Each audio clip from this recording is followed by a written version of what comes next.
Okay. What's up, folks? Welcome back to the stream. We're live with the T5S2 Pod 52 finals. Kind of a fun matchup this time around. I will mention, I think we're coming up on one of our last of the prior datasheet finals games here. So the Sisters list right now is obviously not paying the taxes to units like Celestian Sacrosancts that we saw come down in the most recent data slate update. So that was your last deployment? This is going to be a bit of a past season matchup, I believe, but it is a cool one. So I am excited to talk about it because I think it should be fun. It's not super often these days that we see the Death Guard on the finals table. In this season, it was pretty common to see Adepta Sororitas once they got their Sacrosanct Champions of Faith build sort of figured out. That build ended up being very competitive, but Death Guard less so. So I'm kind of excited to watch them play. And obviously, the Death Guard list hasn't changed at all. So that one will be relatively. I don't know. Relatively unscathed. We are playing Take and Hold today on are deployments correct here? We might have. Just gonna verify the deployments the players are on. Rhino 12. Rhino 2. Yeah. Yep. Right, I'll do Sacrosanct. I think we might have put the wrong deployment in there, chat. Hey, just real quick, I think we're on tipping point deployment. I just realized. Is it mission E? I believe the deployment it looks like tipping point. Yeah. It's a little different. Okay. Pause. Wait, hold on.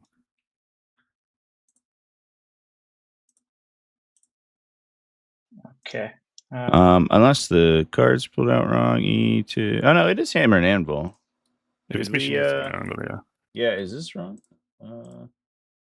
No. Okay. Well, that's weird. No, you guys are okay. Okay. Yeah, okay. I was wondering if I. Yeah, it had the tipping point deployment card out. I don't know why. All right, no, you're good. Oh, maybe. All right, chat. Okay. Yeah, I don't know if the players set up the deployment cards or if that was some weirdness from the map base. I imagine we pulled out the wrong deployment card, but we're okay. Players have done it correctly. So we're all right. I'm sorry, I apologize for that, chat. I am on about 2 hours of sleep right now. So this might be one of those live streams where I'm a little quiet. But it's going to be an interesting game to watch. I'm excited to see how things go. Initially, I was going to root for Death Guard, but saw a massive block of infiltrators in the middle. Just Poxwalkers. Something, just Poxwalker things. Psych. I'm just trying to keep the players on their toes here, chat. We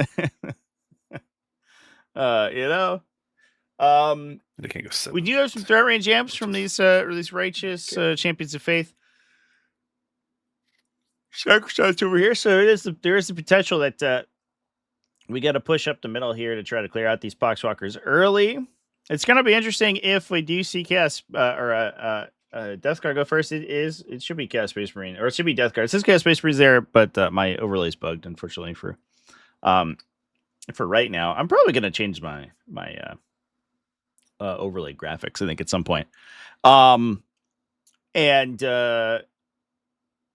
If Death Guard are able to go first, they are set up to obsec basically the entirety of the center of the battlefield. I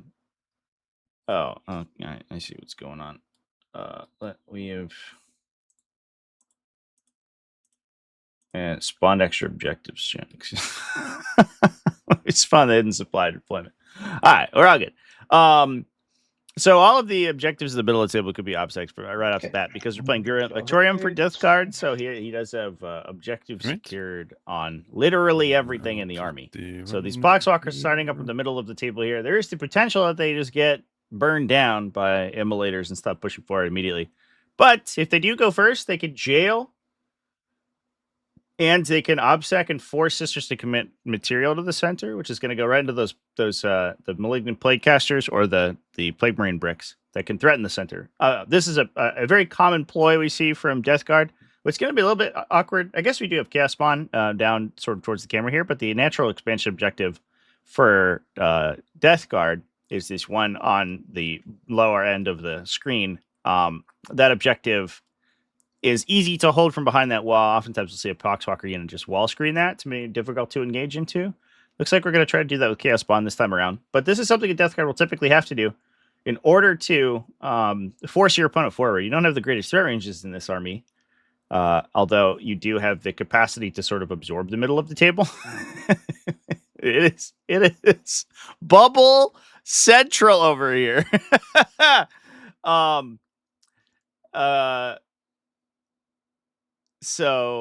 I think that's going to be the game plan for sure. Yeah. Force put your humongous Sacrosanct squad to who wants to be in the middle. In fairness, usually what we want to see is the Sacrosancts kind of playing around the center there, and engaging on their own terms. They are going to want to go to the center anyway, but forcing your opponent to do it earlier rather than play KG around your threat ranges. Like a lot of times, what we would prefer to do is get the Sacrosanct bricks staged up behind midboard terrain, and then they can push to charge things that are the center objective. But off the very early game, you could force them to run forward and charge, which the Sororitas player might not necessarily want to do, because then you can just counterattack with all your Plague Marines and stuff. And a Plague Marine unit, especially buffed up with improved criticals, hits, and stuff like that from Virulent Victorium, will definitely have a pretty solid chance of one-tapping one of those Sacrosanct bricks. And that's going to be the real question of the day. Can you one-shot the Sacrosancts? The Sacrosancts are tough to kill. The 4+ invuln save, -1 to be wounded. And then if you don't kill them, the Hospitaller in the unit can bring back D3 +1 if you burn a Miracle Dice off for ability. So they have a huge amount of respawn available to them. Yep, and I'll do my last Retributors down here, and then I'm done. So we got some Retributors hopping down to the back as well. Also, don't have much. Just got to be worried a little bit about some Fetid Blow-Drone shots. With a Dominion squad, these guys will scout, so they can sort of deploy out in the open and then scout back. And then Dominion squads and the Immolators. Lists are available in the bot if we want to take a peek. Anybody who's interested, but otherwise we can read through them real quick here. Be able to scout much further. We've got Rhina on the red side with the Champions of Faith. So for those who don't know about this detachment, you can choose up to 3 units to become righteous. They get bonus studs on their stratagems, but they also get a movement characteristic increase.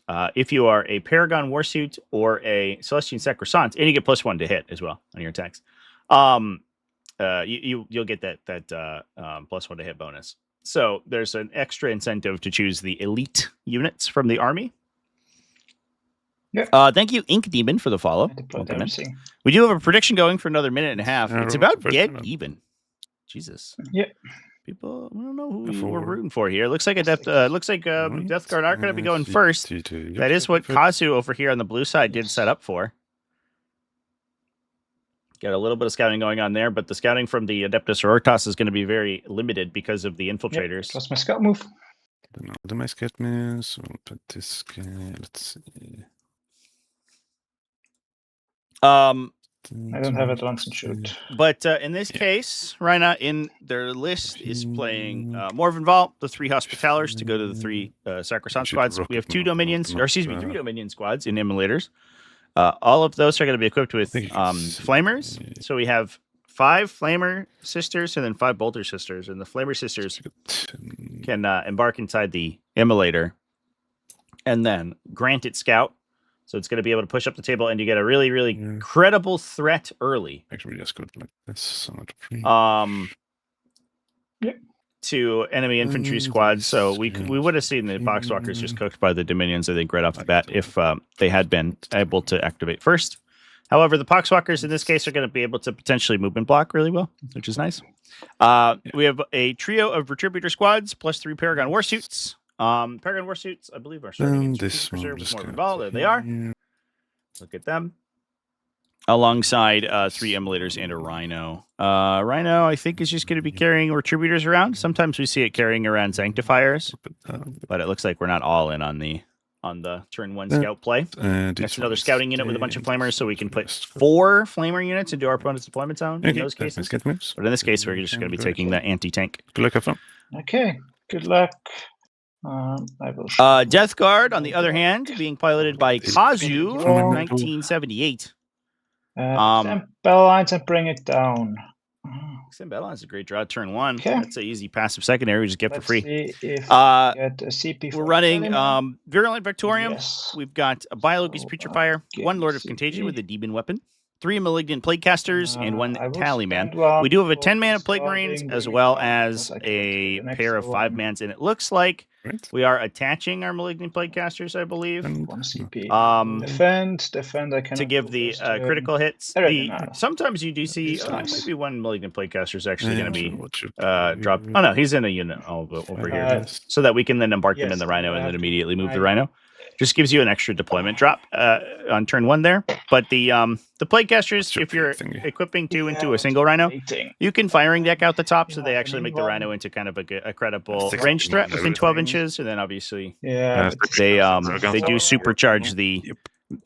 we'll take -1 to it, output of the Plague Marines. because I don't think. And then we're running Anything 5 units of Plague Marines. 1, 2, 3, 4, 5. Yeah, 4 units of 5 and 1 unit of 10. Of my 3 units of 10 Poxwalkers, 1 in the back line here and 2 in the front, as we see. When I have to A pair of Mephitic Blight Haulers, 1 heavy bloat Two drone, heavy blight launcher bloat drone, excuse me. I want 1 Dash Retributor unit to go with the Contagion Lord, and 3 Yeah, I did that. Chaos Rhinos, 5. plus you the hold- spawn here. You need to I hover over don't the know center. which state. No, that's the wrong It's state 5. I did it on them already. Okay, great. Thank you very much. I didn't see that. I believe. So, yeah, Death Guard getting that Okay, movement. turn 1 Vectorium Obsec. We've got Poxwalkers up in the middle. Death Guard be like, I showed you my Poxwalkers, please respond. Grants all of the gains all control of all the objectives. We are going to put a couple of OC points onto looks like the expansion objective here to force a sister to come touch it. Yeah. Or at least force multiple OC to have to engage with it. I'm curious to see what he does with the A bit more on the other side. Poxwalkers themselves. The Immolators do have 17. That's good. multi-melt does. So we don't have credible Overwatch threat on them right Yes, now. on So it's very top. conceivable that we just see this green unit advance Rhino directly 1 forward advances. and try to movement block where those Immolators can go and push back the Adepta Sororitas army for as long as possible. Thank you. 3. So The virtuous, honest 40k versus the nefarious jail player. 8. The nefarious jail player. Listen, chat. Jail players just want to let you fight on turn 1. Some players are like, "Oh, I'm gonna draw the lines of sight. 6. I'm gonna make sure that no one can see where my models are, and I won't be able to be shot." 1 inch more. That's And some people are just like, "Hey, I understand that you like to roll dice and make attacks. Here's some units you can make attacks on." So really, who's the virtuous and fair player here? That's the question. But I think of the OG Fleshmower and Hellraiser, that was very funny. For context, there's a monster in Hellraiser at one point, and in one scene, it's clearly a puppet with wheels on it. Like you could just see the wheels on the little cart that's pushing the puppet around in the background. Incredible. will advance for 1. It's great. It's a great Not time. really. 30-second Hellraiser review. It was fun. I actually, so having never seen Hellraiser, Hippie Hunter eventually forced me to watch it. But having never seen Hellraiser in my life, I was a 1 inch advance here. Is unfortunate for these Poxwalkers, by the way. Move? On the Dominions, yes. Yeah. I was surprised at how little It's really 9, but the I don't care Cenobites too much to be appear honest. in it. Okay. You could almost just remove them from the narrative. How much is Reactor I don't 56? know if they 56. actually make that much impact. No, they're not And you're just really like, okay. there's a weird artifact that makes people come back from the dead when you cut yourself on a nail or something. And Yeah, they will direct me. If they felt a little superfluous, which is weird. They're certainly the coolest part of the whole thing. But in terms of their actual plot relevance, they did very little, which was funny. Alright. That's not necessarily what I expected. The same goes. I started watching. Or I think I watched the whole thing. I watched the sequel as well, by the way. And the same goes for the sequel. Okay. They don't do anything. Tallyman will advance. The thing is called an engineer.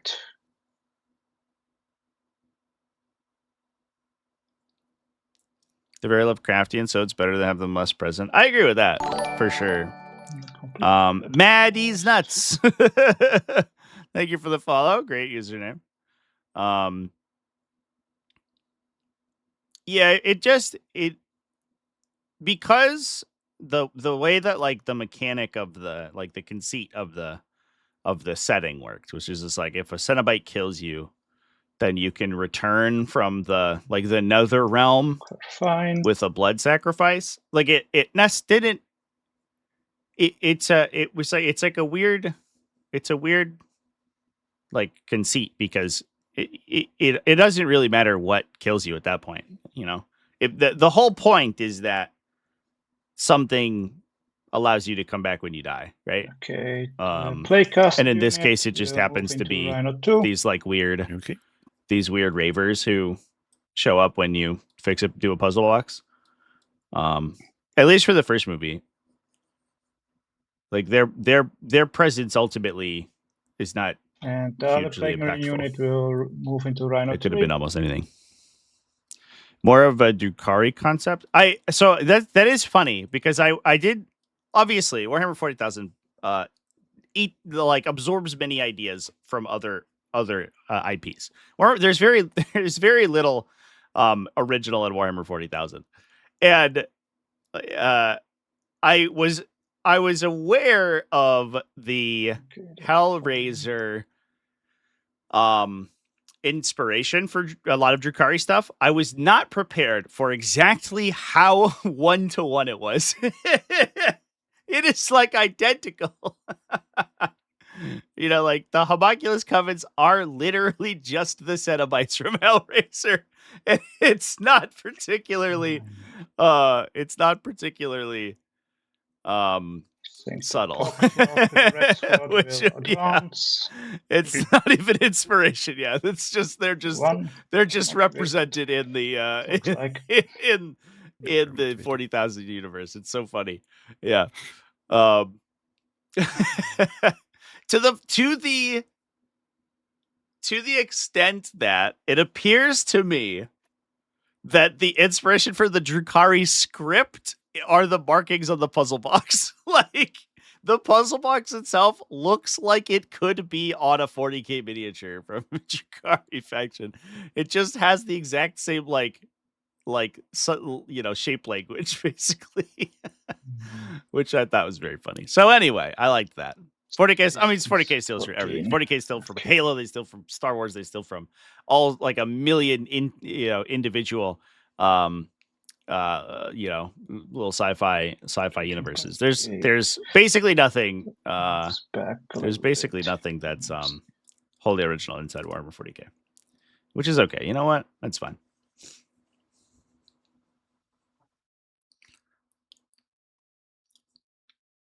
They're just there to aura farm. I do. I think that was. Which is honestly, I appreciate that. Also my turn.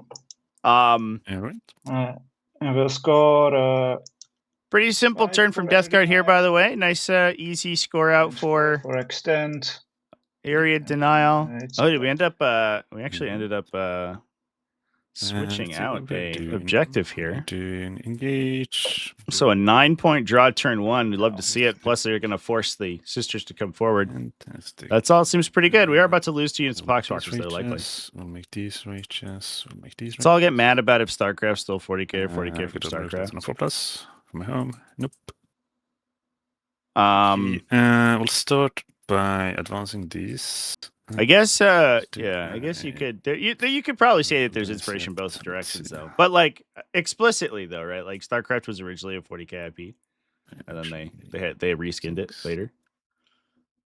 At least that's the narrative to my knowledge. I don't know if that's true or not.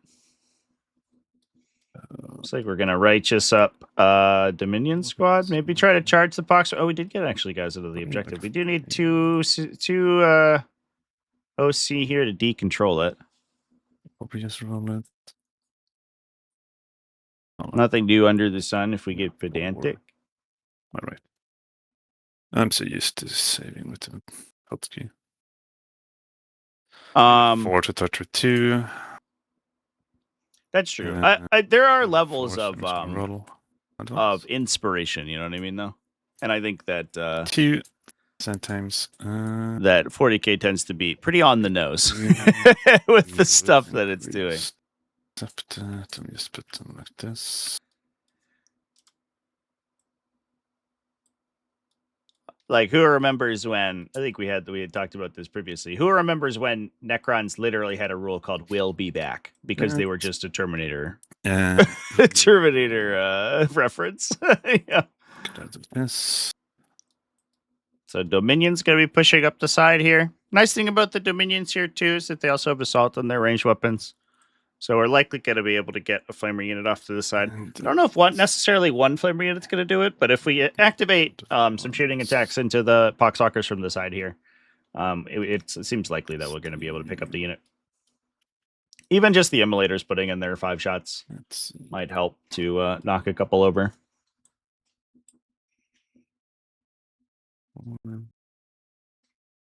First 40k model was an Imperial human bomb.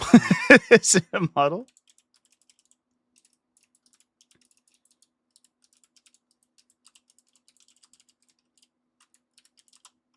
I spent all night last night assembling a Land Raider, and my hands are covered in glue now. Oh my god, that was a model. Jesus. That is on point. Huh? Incredible. Just a guy with a bunch of grenades strapped to himself. What a time to be alive, chat. Just gonna put 2 on. That's wild. I did not know that model existed. Good to know, though. Now you know.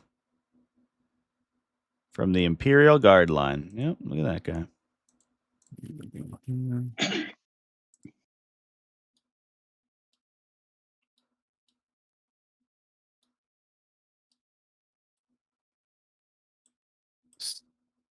That's taken from Super Mario.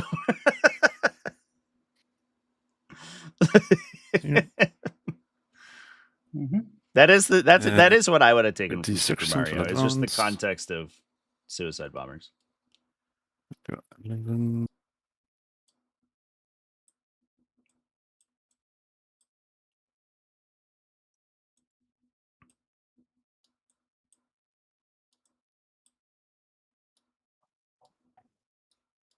Yeah, honestly, I have a soft spot for the Land Raider kit. It does. The chassis itself went together so much smoother than I built 4 impulsor chassis in preparation for this fucking army list. Those things are also miserable to assemble. Just Space Marine vehicles in general, I think, just a fucking nightmare. And the Land Raider was going really well. The whole chassis comes together in like 4 minutes, and it's pretty simple. Until you get to all the little like sponsons and stuff, then it falls apart. Things go poorly. The sponsons are a mess. Are impulsors the pickup trucks? Yeah, they have the open back with little seats in it. But I built 2 gladiators and 2 impulsors. And the gladiators are based on the same chassis, so you have to do 90% of the same work. And they have like each of the individual little like grab pads is like multiple pieces. These Sacrosanct. So like the part bloat in that kit is crazy. It's insane. Whereas the Land Raider is very simple. He's like I am box. But then all the little pieces, the little the pintle mounts and stuff in the Land Raider are just not very well made. I also have to imagine that to some extent the parts don't go together very well because the the model is the molds are probably 1 million years old.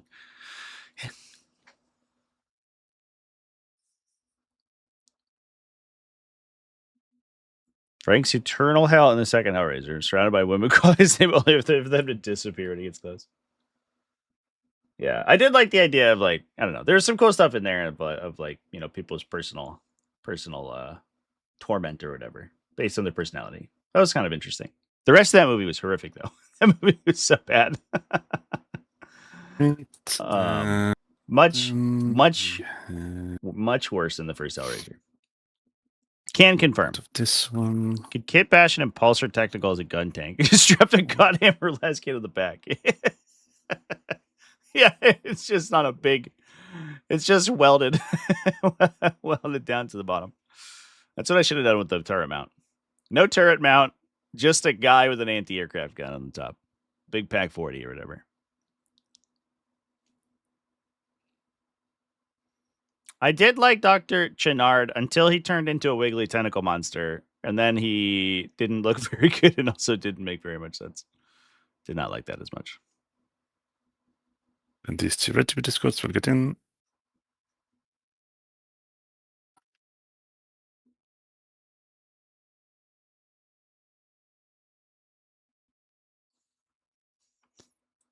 So hot swapping our contents here Yep. in the vehicle. Basically just staging 1 million Sacrosants to absorb the center of the battlefield here. The players did mention as well, chat. I will say that we had a little pregame discussion. They mentioned they'd actually played this matchup previously. So I think that there's some implicit matchup knowledge between them.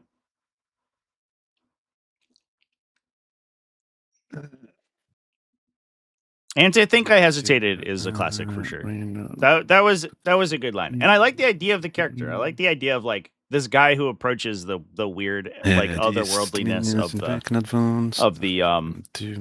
of the puzzle box as like a scientific, you know, pursuit. I think that's really cool and interesting and fun.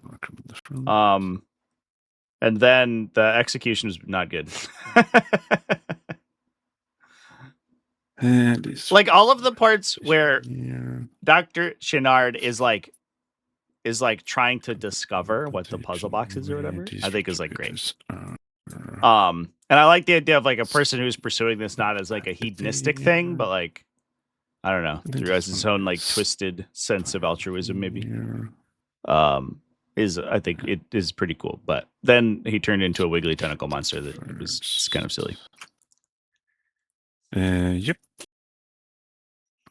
And then he was like, we're going to have a battle with the Cenobites, which didn't really make sense, I don't think. And then he just killed them all immediately. Like, okay. That's cool, I guess.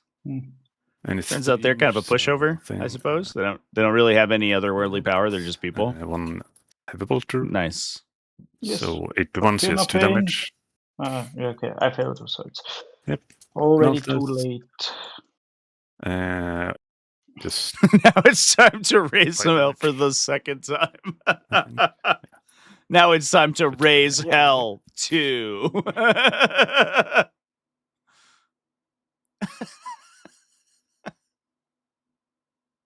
What did you? Oh, you picked them all. I picked them all away. I didn't. Yeah. Yeah. I just didn't. I will not bother to do. Yeah. Then that one's fine. We'll throw a grenade with these 2 minions. Sure. Make sure to go away. For 1 strong. 1 dies. Yep. Then we'll shoot all the flamers. Yep. The strength 5 flamers. 11. 3s. So trying to trim the 7. The forefront of this Poxwalker horde right now. Flamethrower is going to work to clear out some of these frontline goobers. So 3 die. Strength 4 flamer, 4 shots. 2 more.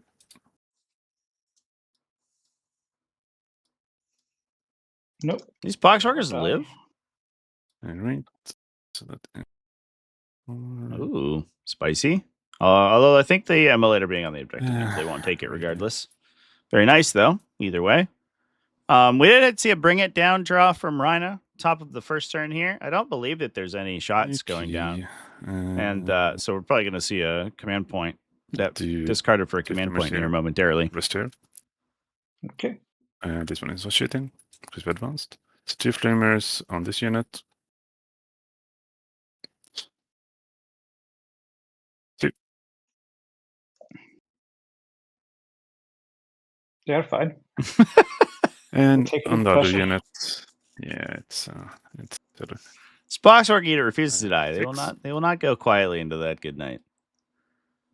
Like a +1 culture point, yeah. Yeah, I did know that there was like 3 die. they were a reference, Okay. but I think I wasn't really prepared for how much of a reference that they were. It looks like we were able to block off sisters from being able, even with the 1-inch advance for the Poxwalker's turn 1 here. They were able to block off movement onto the side objective, which is very nice. Okay. I'll get 1 engage. Discard bring. Get the CP.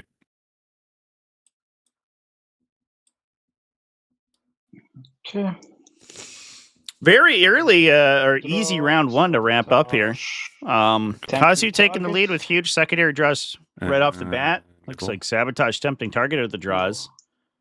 Tempting target it's going to have opportunities to take any of these middle objectives, so let's do a leadership. We'll see if Rhina ends up being able to block that. Or Poxwalker squad.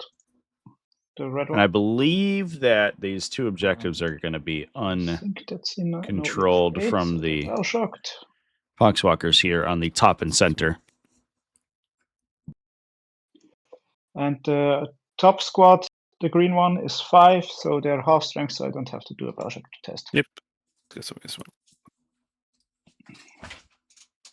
one. Yeah, these 2 are not sticky anymore. I get 10. Yep. They already gave me. But now, Okay. Kazu's going to have to play around the Dominion's reactive moves. There's a pretty solid chance that anything that pushes forward to try to reclaim these objectives is going to walk into those Dominions moving.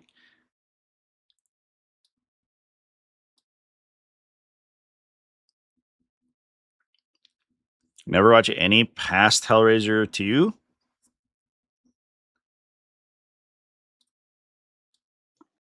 Okay, Unfortunate. Move my Poxwalker here. What is the okay, interesting. Yep. So we pulled the Dominions back in response to this first Poxwalker movement, which means that the Poxwalkers will actually just contest the objective, and so it's not required for Kazu to push forward anymore here. Because they're Battle Shock. Just kidding, it is.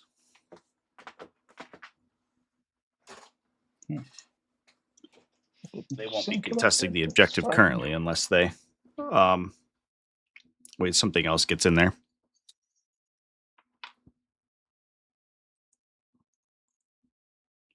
People do complain about Battle Shock until Battle Shock loses them the game.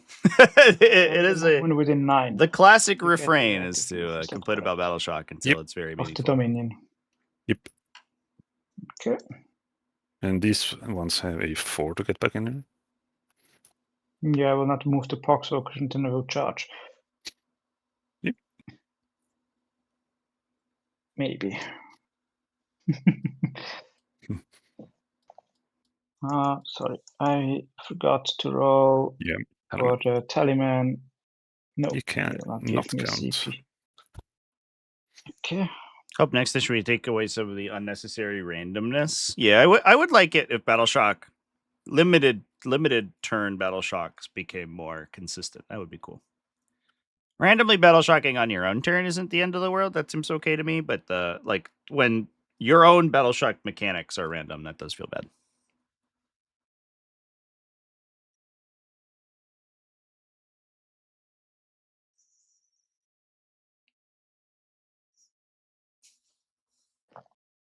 Yeah, I think if especially when they want to build abilities around battle shocking, they should make there should be ways to just battle shock people.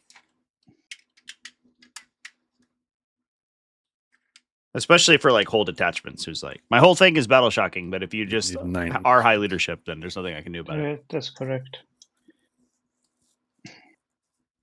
There would still be space here, but probably not enough. So the real question is going to be if Kazu elects to push his Plague Marine squads forward. Currently. Yeah, Yes, correct. But I can bring them in contagion. That would be easy. Yep. Let me check if I even have space, and even if I even want to or have to bother.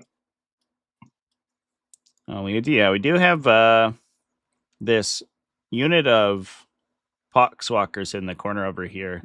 We'll drop contagion onto the onto this unit in the front, so we could see a cheeky drop from the Lord Definitely of Contagion with the bring. Death Shroud Terminators here. I don't think so. Getting these guys into a The unit of Rocket set of here. Retributors does feel like a little bit of a low impact movement here. As that case fits, yeah. Yeah, 9. Having a guaranteed battle shock for a phase on strats, yeah, or a turn, right? You can do it on like if it's something that's like happens in your own shooting phase or something, but only lasts until your opponent's turn. Then like it doesn't affect their scoring. It'll affect your secondaries and affect stratagem usage, but like that's fine. I think so. Okay, might want to hit this one. Hmm? CP. I do feel though that that some of the narrative that Battle Shock is like kind of a useless mechanic came from the start of the edition when you could unlimitedly use Insane Bravery and you could use it after you rolled your Battle Shock check. I think people forget just how actually meaningless it was in the very early parts of the edition. Which one? This model. Oh. Although it does have a greater capacity to randomly influence the game nowadays.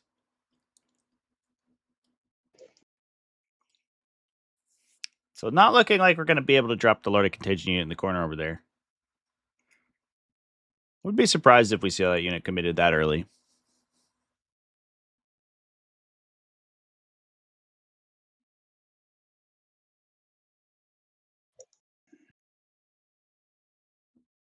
Nine-inch.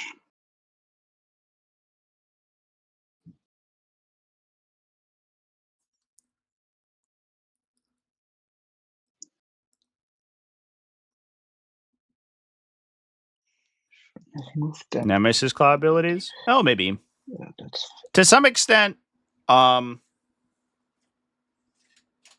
personally, I don't think that like abilities with a strict you can't do X effect is the most exciting design of all time. Nemesis Claw is just like literally you cannot use stratagems, right? Which is like it's a little. I have a plan. That's a lot, right? Good one. I like command point taxes. I think are interesting because they make it a tougher decision to use stratagems, but they don't necessarily make it so that if you have a stratagem that you need to use in order to make your army work, you're not just like entirely unable to do that. Whereas Nemesis Claw is just like you can't do it. Sorry, buddy, get fucked. I think stuff that like TP taxes you if you're in melee or something would be interesting. And outside of 9, so I can just shoot them. Yep. Less powerful Lords of Deceit, essentially.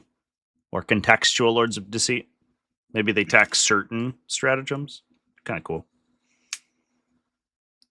Yeah, it depends. The power of Nemesis Claw depends entirely on, I think, probably the matchup and your capacity to use it.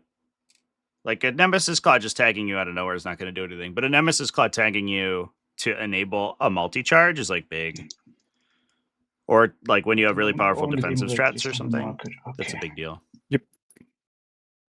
Or fight on death or whatever. There's a million different things that it can deny, but it depends on the matchup and it depends on how good you are at getting them into where they need to be. Outside of 9. Good to see you there. So committing one of the Plague Marine squads not attached to a Malignant Plaguecaster in order to try to clear out a Dominion squad and contest the objective over here. If they clear the Dominion squad because the unit in the center is not battle shocked because they are still at half strength, that's an easy way to score tempting target because the center objective is tempting target for Kazi right now. This edition allows too many exceptions to normal rulings. That's an interesting. Just let's start. Do you mean baked into the core rules or like of really unit quick, abilities and stuff? Rapid. I do think that like even if you look at rules from 9th edition, like it had a predominance of indirect fire, at least more so than this edition does, which is the quintessential ignore the rules ability, right? And like flying was like, you know, just do whatever you want on whatever. Okay. So I think in terms of the breadth of units that ignore the core mechanics of the game, 10th edition feels very tame in compared to previous. On a 2+, so 4 times AP1. Perhaps today. Oh, out of phase stuff? Yeah. Out of phase stuff is very difficult to plus mine rapid fire and 1 normal, not utilize effectively. All right. You have to make it so that there's not too many gotcha effects if you want. That's something that you want your game to rely on. 1 die. Light launcher, that's 1 shot plus 1 blast. Fly was great in 9th. Yeah, I mean the problem is that Fly was so great. It was just the best keyword to have, right? It was just the best unit keyword of all time. Okay. It was so great that you ended up invalidating datasheets that didn't have it, right? And I think that's a problem. I actually I like 10th edition's rules in terms of movement a lot better for making it more reasonable to play non-fly vehicles and monsters and stuff. Dominion squad. Rather than just being things that you would never see ever. Same. I think there's an actual reason to take them. 2 flamers. I just wish that there were more outlets for non-flying stuff to still be 2 times maneuverable. AP1, ignore cover. But that's a terrain mechanic problem. So 1 dice. AP1 or? Yeah, AP1. AP1. So 1 die. Oh, so 1 die. Okay.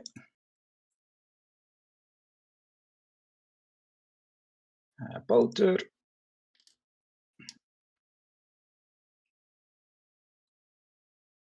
That's 6 times.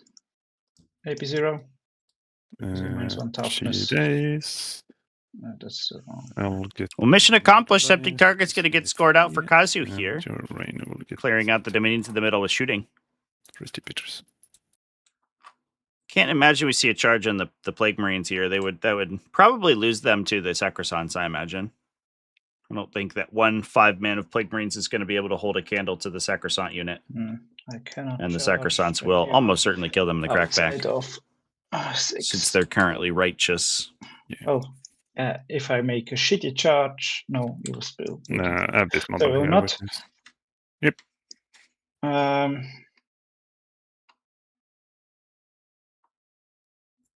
many CPs do you have? 3. So I could charge the Poxwalker so that you have to spend a CP for killing Poxwalkers. Gotchas with reactive stuff and out of phase moves that makes the game more taxing. I agree with that. That definitely is the case. I do think that I think that we're probably at the limit of how well the game. So no charges. Like how many reactive things the game can sustain right now. Sorry. Who's sabotaging? This Rhino, especially with a lot of core units behind being the wall is doing like core sabotage. stratagems being good reaction stuff. Overwatch, heroic intervention, counter assault, all that stuff is like more powerful than it was in previous editions, and is reactive. Range. Let me. You know what this Rhino is doing sabotage. That's more. So you need to touch that terrain then. Okay, then the other one. It's fine. Sorry. Yep. And I did tempting 4, 5. So nice turn for Kazu here. Going, Continues your to push up turn. the secondary score. Okay. Locks down Rhina on primary down to a 5 point. So he's already started to push up that or counteract that bottom 5 let's see. benefit that 1, the 2, 3. second player is going to There, gain. counter battle shot. 3, 4, Belfort 5, 6. counts. For display of might, Yeah. suppose. 1, 2, 3, 4, 5, 6, 7. Seven. It's 7. Battle shock does count for display of might. Nobody's really sure why, but that is how it works. Yeah, it's easy. Making skeleton stuff. Righteous will be sacrosanct. Make charges distance for normal move or 6 inches away. Then we just The problem with normal move, like affecting your charge, is that it does restrict like what you can do, like how fast you can make units to some extent, right? Which can get problematic. Like as soon as you make a unit that has a high base movement characteristic, it affects their charges, and that gets weird. It would be cool if they just had a charge statistic that just dictated how far they go on a charge. I think that would be very reasonable. doesn't show properly. Well, I mean, I guess we could drive up. If we do drive here, what happens? Probably not.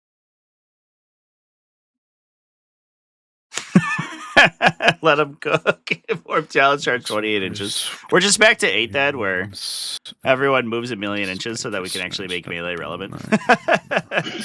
Like melee is useless unless you move 100 and I get 7 bonuses to charge and move 3 times.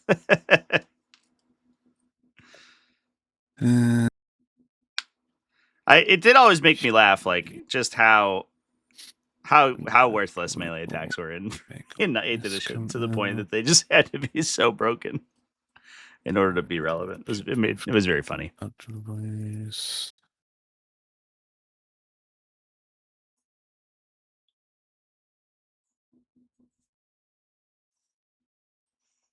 Remove the charge phase entirely. Yeah, I think that honestly, I think the game might be. It would be served better to like, and I don't feel like this may be necessarily as much in 10th edition as I have in previous editions, because it doesn't feel quite as egregious. But like previously, the movement amplification you get for charging is like kind of wild, and I sort of wish that they just made units generically faster, but charging wasn't necessarily an extra movement.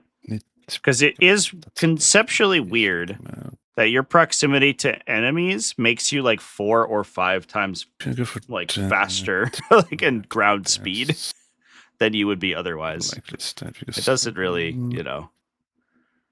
It's like it's weird to think that like me being 18 inches away from you means that you can only move 6 inches, but me being 17 inches away from you, because you can now end a movement within 12 inches to charge me, potentially allows you to move 24 inches. It literally quadruples your movement, your potential movement for the turn, because you could make a 12-inch charge and then you could pile it and consolidate. Just like, what the fuck? So like that difference of 0.01 inch could potentially change the entire board state of like between you being able to hold your objective and do nothing versus take literally all the objectives on the table. And I don't know. It's not my favorite mechanic in the world. I mean, it's righteous. No, we'll just merely make all the sections righteous. And then see if I get a miracle dice. 4.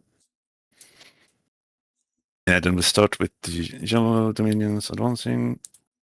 There you go. 12. Let's see.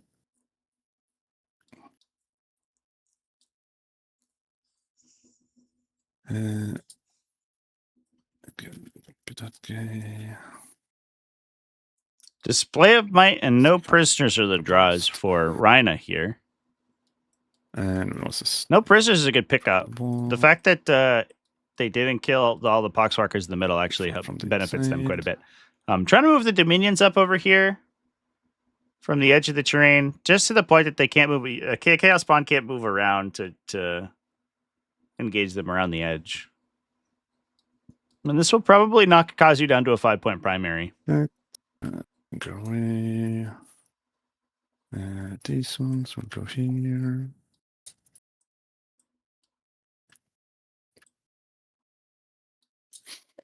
Let's do a little thing there. Then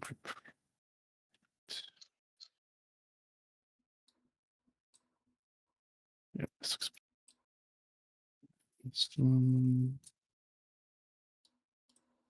And get out the emulator.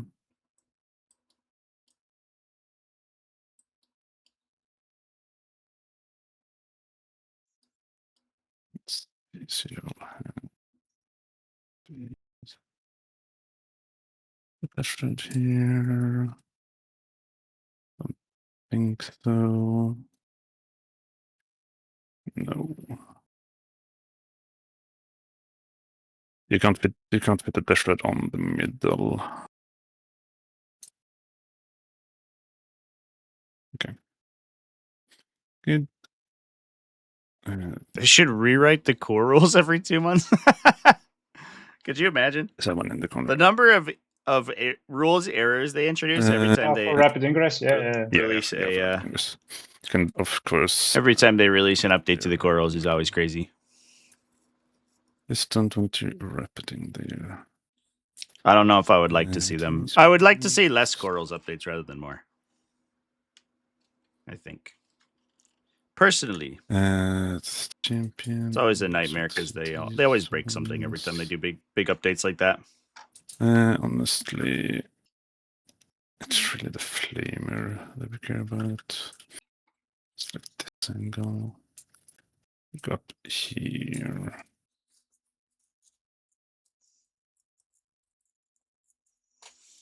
Can't wait for 11th. Yeah, it's gonna be a nightmare. I mean, it's already like we've already had the problems with 10th edition that won't go away. 11th edition is gonna be no different. I will just move up a little. I have done its chance. I've finished my Land Raider. I am now the proud owner of a Land Raider Redeemer.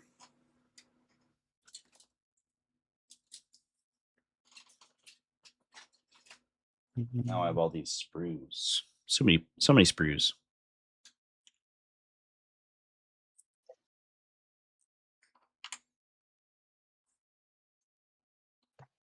There, then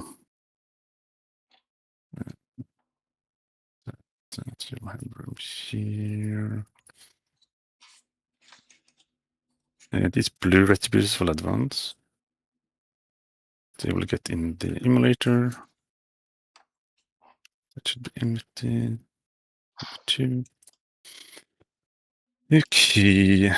Stagnation bolters here.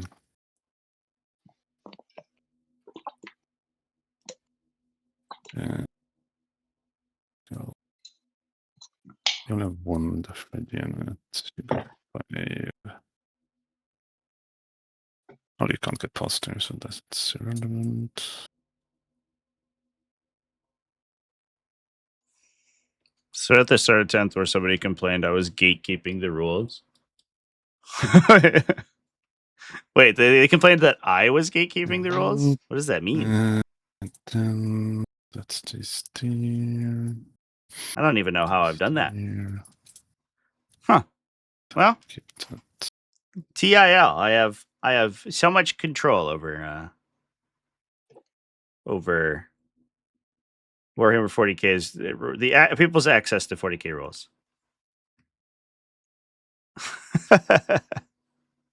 That's so funny. Let's see.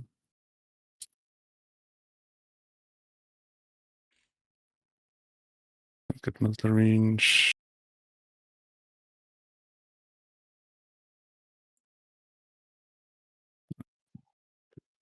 Here.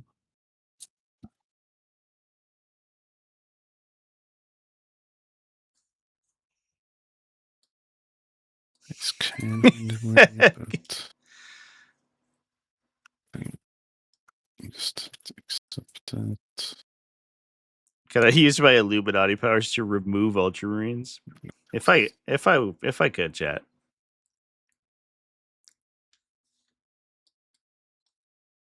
I'm interested. We had this discussion came up with the Discord server the other day, but it was like people talking about 40k or sub factions in 40k in the context of Space Marines, and the reality of the game is that like so much of the game is Space Marine focused that you basically have to like build around it. You have to design around it and from the ground up, essentially, for better or for worse.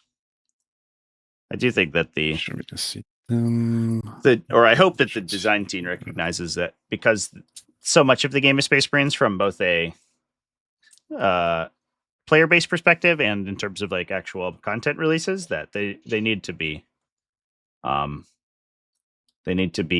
viewed, they need to be treated a little bit more like If you count for display, 1, they're 2, 3, 4, like separate armies essentially. 1, 2, 3. Treating Space Marines like a single army is causing problems right now.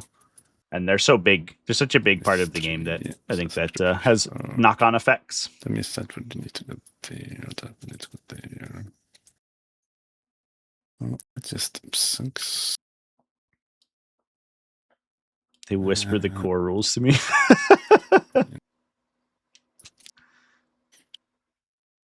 And then I put all the rules behind a paywall or something. I don't know. That's how I gatekeep them. 1, 2, 3, 4. 3, 4. So I don't remember that thread, chat, but that does sound very funny. what, like 8 behind? If I remembered everything, that every time the people on Warhammer community subreddit criticized me for things, I would have no space to like remember the face of my father, you know. Coro subscription service with a Coros Plus tier that enables hyperlinks.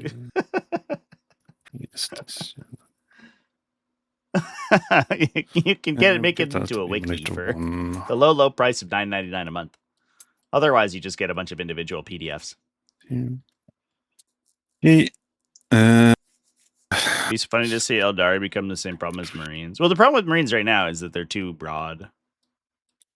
Like, because compliant chapters are struggling, they buffed all compliant chapters, but when you do that, the compliant chapters that have a bunch of really good playable stuff become really, really powerful, and the other ones suck still. But because they treat them like, because they refuse to treat them like separate armies, and they treat them as components of the same army, which in fairness is easier to balance. But on the flip side, gives you a bunch of sub-factions that you're writing rules for that are meaningless because one version of that of the faction is better than all the other ones. Yes, sure. Then it creates problems. But if they just basically just released a supplement for Imperial Fists and one for Iron Hands or whatever, or released index mechanics for them at least, and then treated them all separately and balanced them separately, then I think that would be much healthier.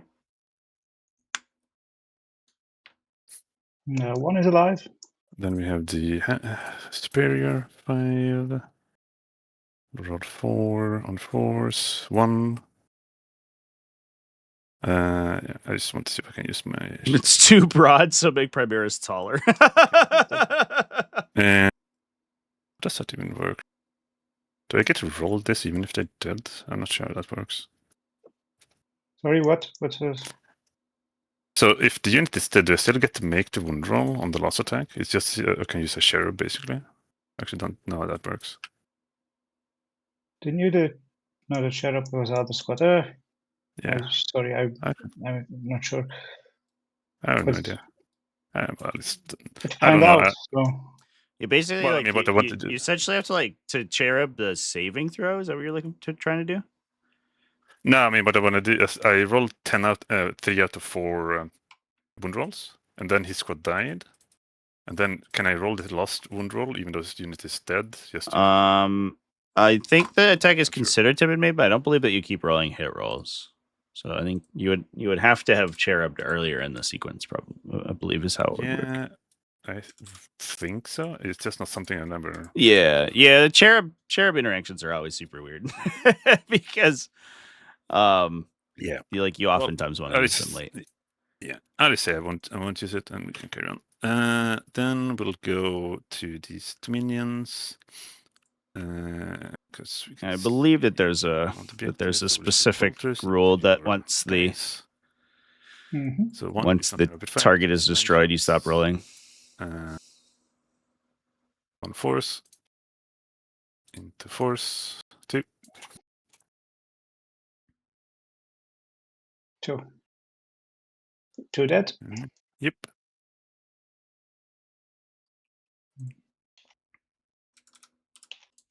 All right, then the emulator will shoot. We will do the Hunter Killer into this Rhino, and then Malta and Volta here. So Hunter Killer into Rhino on not that. Maltas. Does 3 damage to one guy.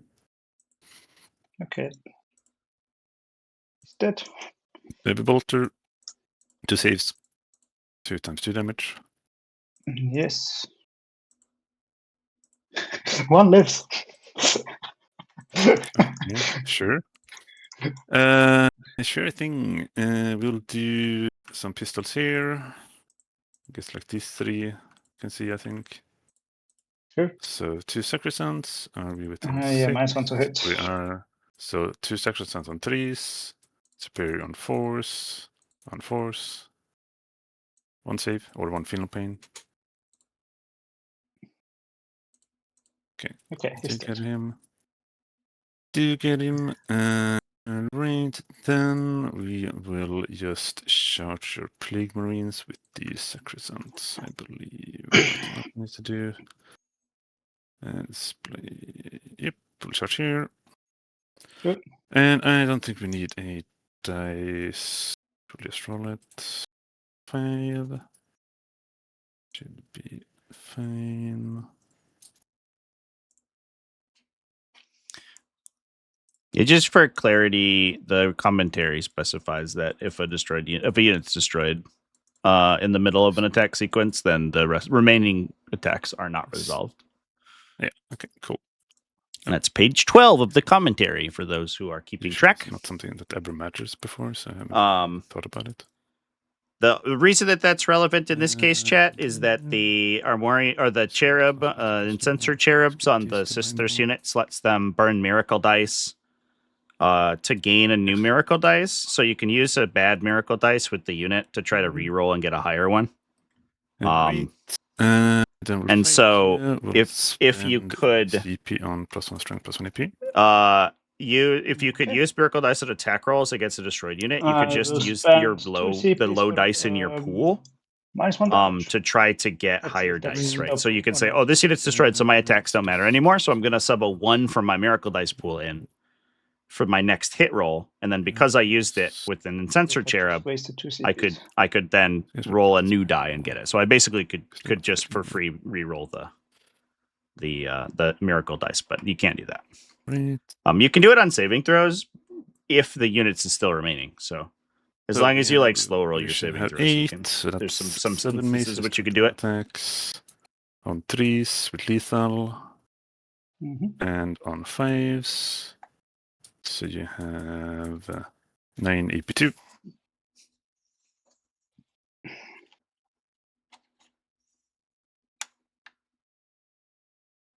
So 7 damage. Yep, and then we have the superior with the spear. And this will be strength 5, so still 5s, 1 AP3.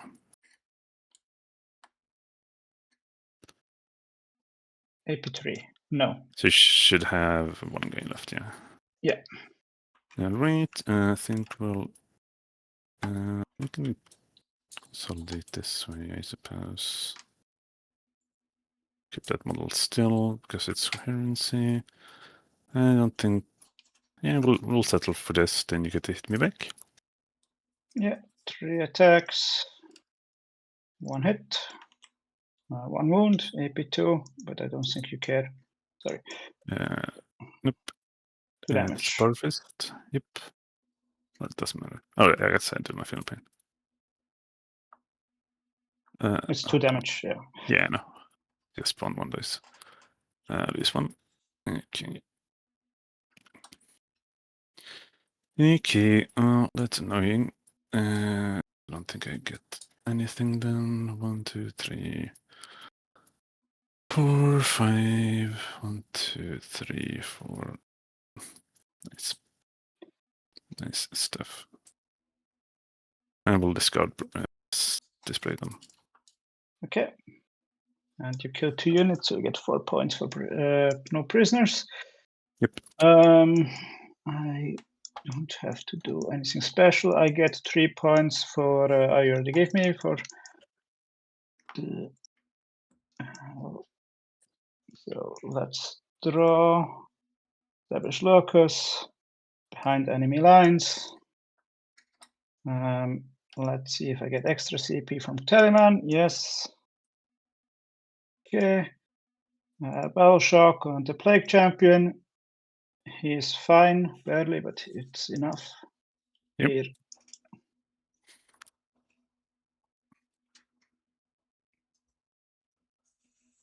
Okay, let's clear the. Can I not do that? Okay.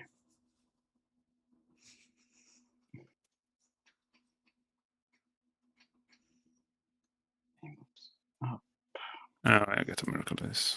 Let's see. Yeah, Kazu looking really nice on score right now.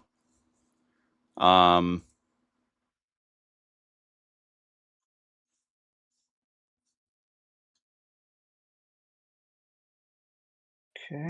Yeah, you could draw. You get to draw cards as well. Being able to consistently get his secondaries every turn has been very strong. Rhino does have the bottom 5 scoring, obviously, and has been able to clear out some material from Kazu early here. I don't like behind this stage, but well. Establish locus, defend stronghold are the draws.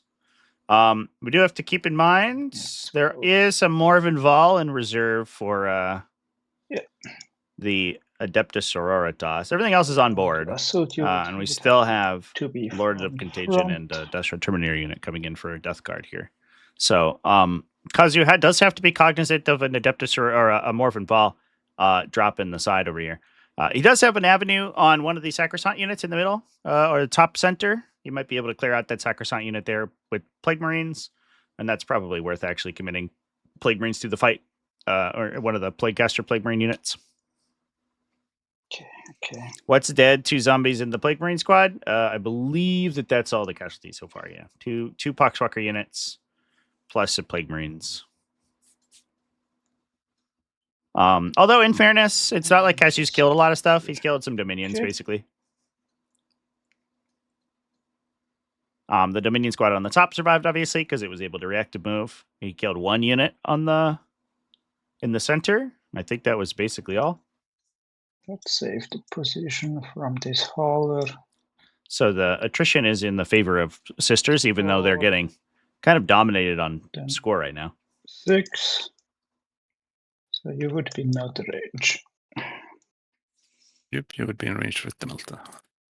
We do have a 6 in the Miracle Pool if we wanted to rip off a cheeky Overwatch from Rhina here.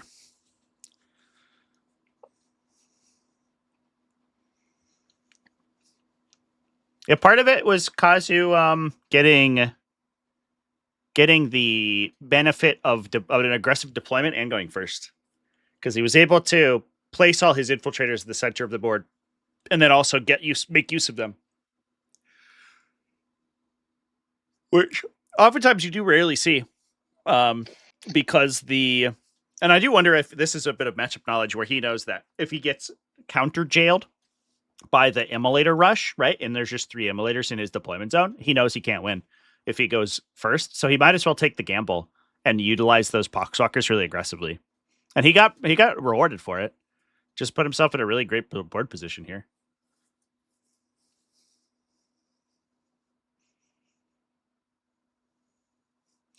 Yeah, this turn's going to be super aggro, I imagine.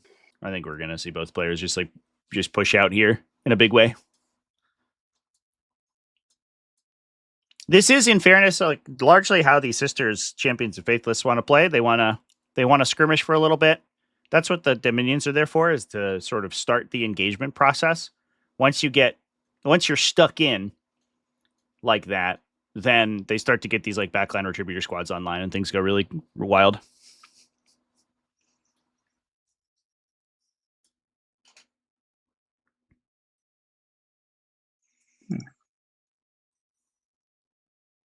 want to thank everyone for coming and hanging out with me, by the way. Got a bunch of people to chat. It's nice to see you. Hope everyone's having a wonderful Friday morning on this beautiful new year.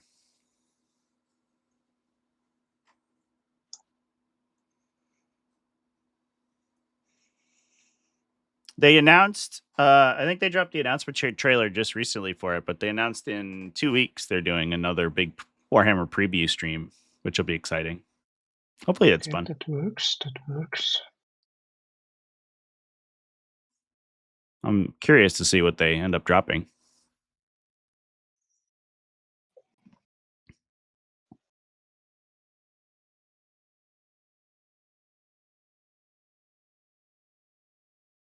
Okay, I think I have a plan what I want to do. Kazu, man with a plan. Every time I see Kazu's username, I always think of Kavu from Magic the Gathering, like the weird, like two-legged, like cow horse people. Oh, one Marine survived in the center here. Actually, I'm not sure. I totally understood. Didn't grok that. Victrix on our guard with jump packs. Could you imagine? And then they're gonna go alongside a Marnius Calgar with jump pack model as well. Thank you.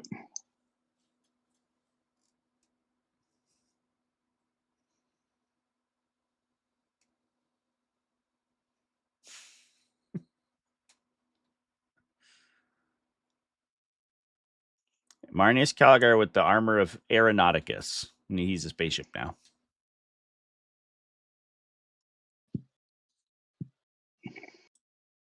Do you want to go with the 9 of this unit? Sorry, I wanted to be outside of 9. I put the bubble up. Okay. Maybe. Sorry, I have to probably talk a little bit more. The intention was to be outside of 9. Yeah, all good.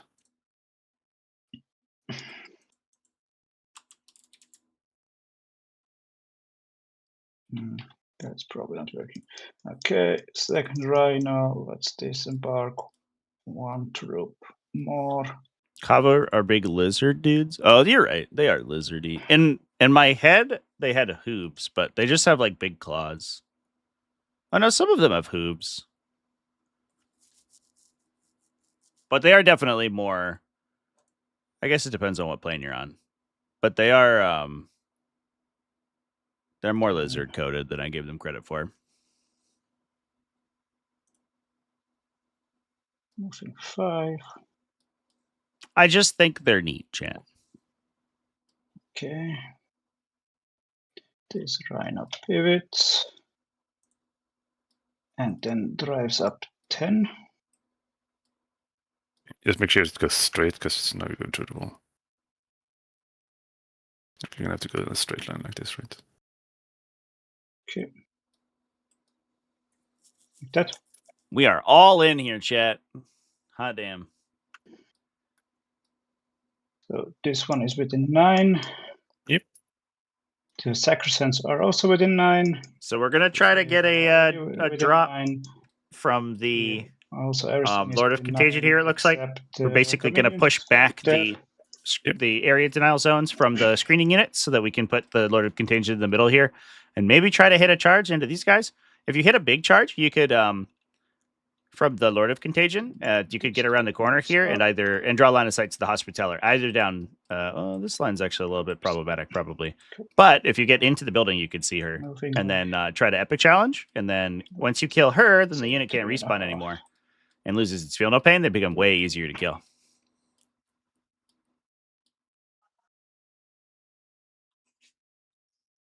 Five and a half. It's gonna be an exciting turn, chat. So 3 more. The make or break it, I think. If Death Guard can hit really hard here and clear out 1 unit of Sacrosancts and put a second unit into the position where they could get killed in a subsequent round of attacking, it might be in a pretty solid spot. 3 inches off the Rhino and then embark. Yeah, for sure. However, if this offensive whiffs, things could get really awkward. Too. Things might look bad. Tribute the squad. Okay. Yep. which you could place really far behind. Good. We'll also have to keep in mind that there's a Morven Ball in reserve too, and we'll almost certainly see a Okay, so I can charge here, but A- move through. rapid ingress this turn as well. They have automatic. So you move can't when say I make no to with Epic Challenge. 9 of them. Yeah. I think Epic Challenge is mostly the. Sorry, if you It's want, mostly you could the- move them because I moved. I don't know. It's just the name they give the Yeah. ability, right? Okay. I don't think that necessarily you are literally issuing a challenge to your opponent. I think it's just that the character hunts down other great warriors and hits them with a sword, kind of thing. You look for leaders. Almost would have been better if they named it like Head Taker or something. Changed it shortly for the Decapitating strike. It felt like challenge was a callback to older editions where you could literally have challenges and duels between characters. I think that's what it feels to me that's why they named it that, As I move something, rather than being necessarily an actual challenge. That's Could lob your Man Reaper halfway across the unit, yeah. That's weird. You reel them in. Everyone's like Scorpion now. Get over here. So technically, I can get it also within melter range. Okay. Not in range of the melter, not melter range. Sorry. Yeah, for sure. It's not the Not same. half range. 904 is To retribution. squad, which will fire back and probably kill me.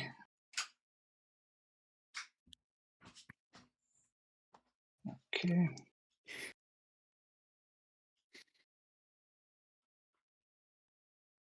I'm moving up the Rhino here. Do you want to Alright. move the? Nope. I don't think I'm able to see that. Well, I am. You can. Do you range? Oh, technically I'm in range. Just make sure you don't go through the rhino. Yeah. I don't think I would just move 8. I don't think it would be a problem. Yep. Melter will not be in range, just a crack missile. Yep. Okay.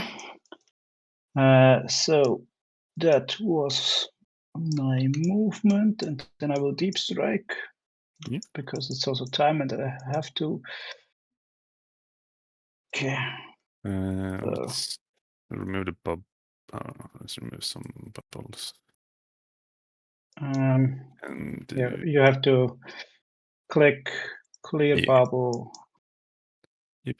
We can do something. But like yeah. Then this one is So, a little inaccurate, but this one doesn't. Yeah, but I matter. think I can move. I can go 6 Yeah, because here, I'm on top of this anyway.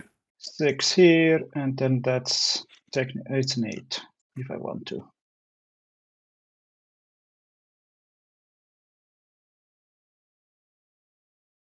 Yep.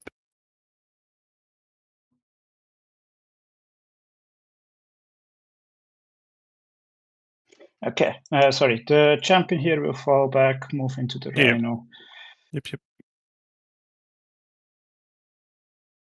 So that's okay. So let's start blasting. Can I repping this probably? Yeah, sorry. If you want to rapid ingress, Yep. do it. Let's remove bubbles and then let's check here. Have some options, I think. Extra reserves. You can go here on Overwatch, and then you can shoot with like Arena. Let's see what that would look like. First of all, it's probably 1 Malta, maybe 2.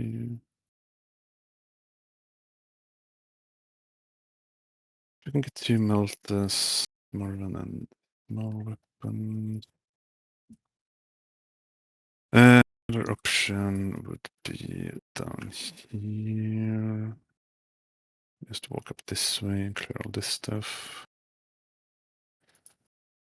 This can drive over. From here we get to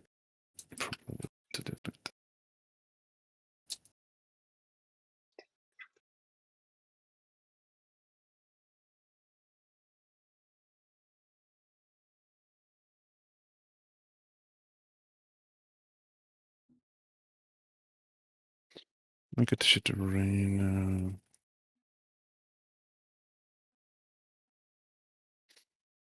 Here we would move into the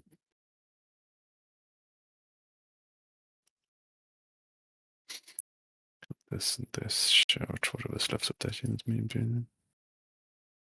I guess this drone can shoot as well. But we're not in contagion range. Correct. Same on 3s. Yeah, you're not. I have -1 to hit, not -1 on your save, so it doesn't matter. Yeah. Even if you're I mean, contagion range or not. Covers everything with 3s, you will 1 on 3s. And this already has targets. You don't have that many targets to kill this. If we go over here, we have to go here. Kill this. We could kill both Rhinos and try to kill these. What would that look like? I think it's worse. Let's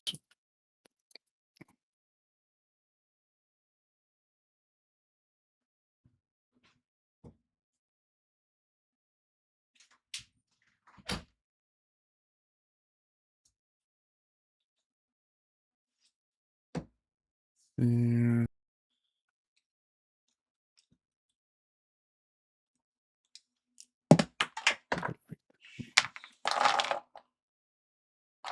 Yeah, go over here for CP, and then you can continue.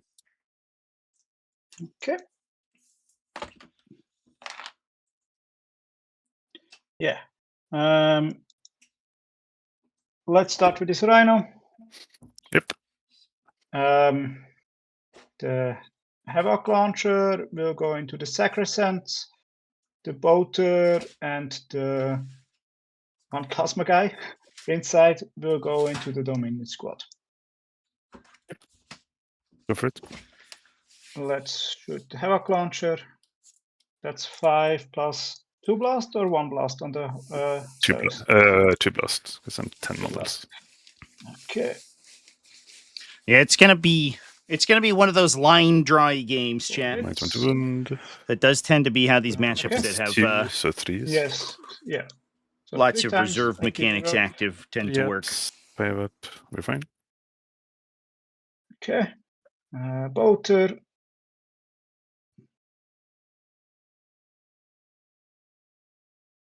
And 3s. You know, coherency represents 40k being British. The Dominion squad. Oh, then it's on 2s. Then it should be another one, I think. One more. Also 3s. Yeah, but you should run these. No, oh yeah, sorry, still 3s because in continuation. But I made the saves anyway. Good. 2 plasma. Yep. No hit. Okay. Okay, the squad which went out has now full hit reroll against the Sacrosanct. Wounded rolls, yeah? Wounded rolls, not Yep. hit, that's correct. Yep.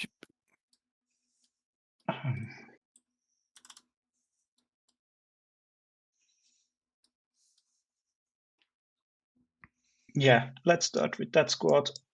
All right. For plasma. Yep. Everything hits. 1 doesn't wound, reroll, so 4 wounds. I will overcharge that. Sorry, I will overcharge this whole squad. Yep. Signal pain, lose 1. Okay. We'll take this one. Hazardous. Okay, 1 explodes naturally. Okay, flamer. That's 5 shots. Yeah, 5 times. AP1, ignore cover. 8 force. 5, Damage 1. 2. And the blight launcher, that's 2 shots plus 2 blasts, so 4. 1 hit. 1 wound. Very fine. Okay.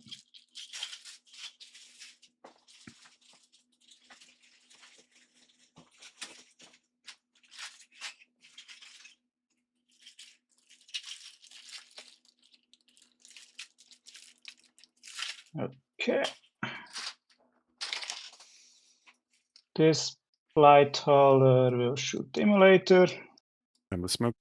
Laser pointers you could set down Emulator. on a table to demonstrate lands. Oh yeah, 1 hit. we used to get those lethal. from Harbor Freight. Yes, They were laser line 6. drawers for for Okay. table saws, Correct. and So, they had a little base that that you would put them hits. on, and you could just project the line. What's your toughness? Yeah. And while they were on the Nice. table, Yeah, it was pretty neat. You could get them for $5. Yeah, it would be His 3. strength 9, so 4 to 3. Yes, 4 plus 2 to 3 is. Do I want to CP roll that? Good old Harbor please. Freight. Yeah, we used to stock up on those. I probably at one point had like 10 of those. All right. No. Okay, crack missile from the other hauler. Go for it. So that hits. Yep. That wounds. It's AP2. So yeah, and you have cover. So 4 Yep. ups, I think. We don't make it. Damage. Put a little turtle on it. I did consider at one point Okay. doing a line of measuring widgets because I'm like a huge proponent of using widgets in proxy bases. And I had like an idea that I drafted up, but I don't have time to design and build it, Range. and I don't know anyone else who would, Okay. so it's probably not going to happen. And I talked to a couple of different 3D printing places if they wanted to do it. and Rhino. most of them just didn't return my emails, so emulator I gave up. From inside there. I don't think I'm a merch Plasma person. Chad. I don't overcharged. think I need merch. 24 inches. Yep, So yep. that will be 2 plasma shots.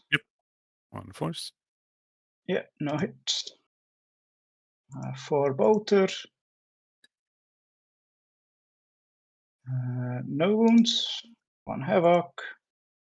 It's 1 shot. Get any dice. Ah. Nope. Okay. That didn't want to work. Hazardous on the rhino. Yes. Okay. Well, It's at least it fine. didn't explode.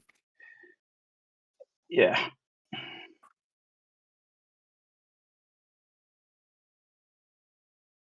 Okay, shot. Shot. It's the dash shot and Yes. the drone. Yeah, and the rhino here can also shoot from inside out. Yeah. Well, now it doesn't matter. Okay, I will spend a CP, the Death Shroud, where Dwarf Contagion will throw grenade within 8 of the emulator.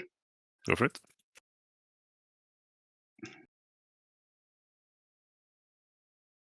One. Okay, Alright. yeah, that's fucked.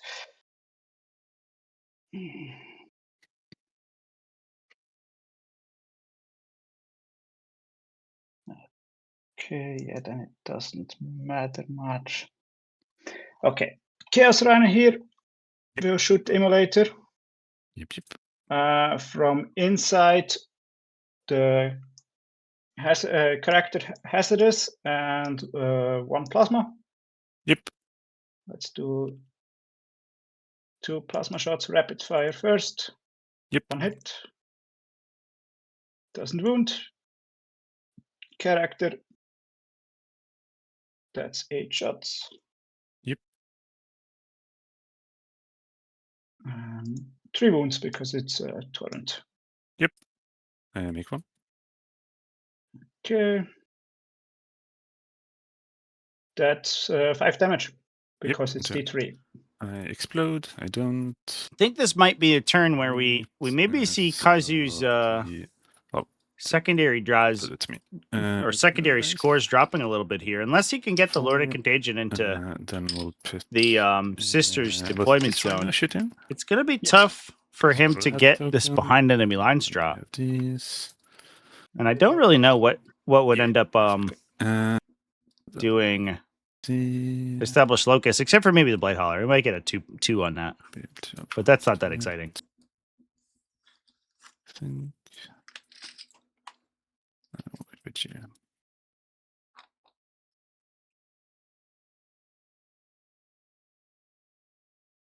Maybe she dies.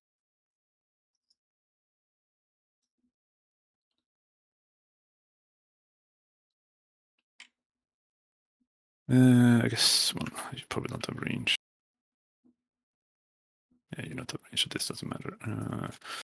Then the drone is left to shoot. I mean, sure. We probably rather go in cover than anything. I think we go over here.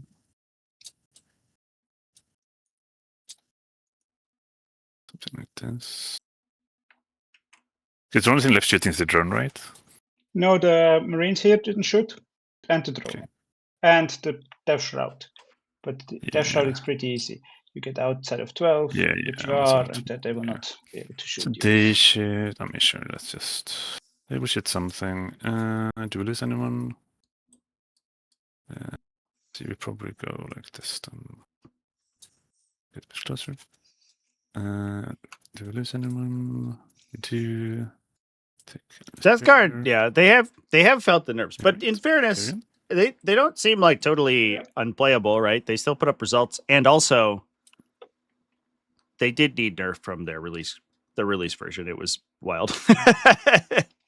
I remember when the rumors came out and people said, "Oh, Death Guard are going to be cool." They're like Custodes now, where everyone has crazy stats, Nothing in but their range. points costs Okay. are really high, and we're like, "Oh, that's interesting." And then they just Flame didn't change the Marines. points cost. Yep. Everyone was like, "Wait a minute, this seems Light Launcher not right." will shoot the Retributor squad. Mhm. And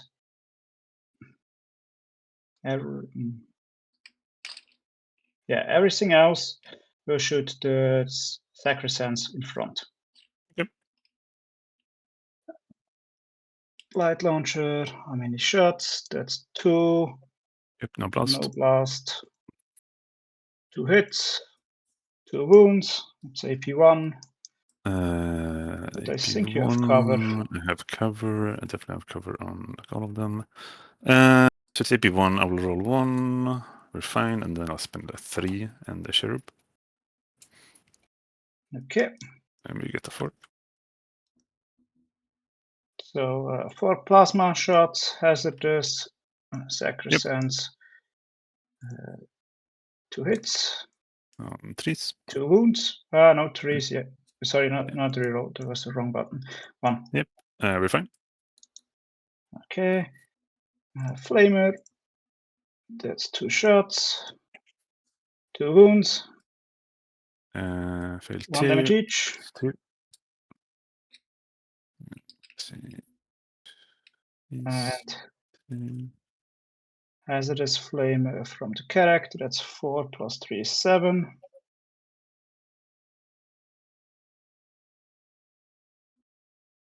On a 2, so 6 times AP2, but some have covered. But it doesn't matter, it's a 4 up. Yeah. Damage. How many came through? 3. 3. Yep. Okay. So, 2, 2, and 3. 2. 2. 2. And 2. Yeah, and 3. 3 day.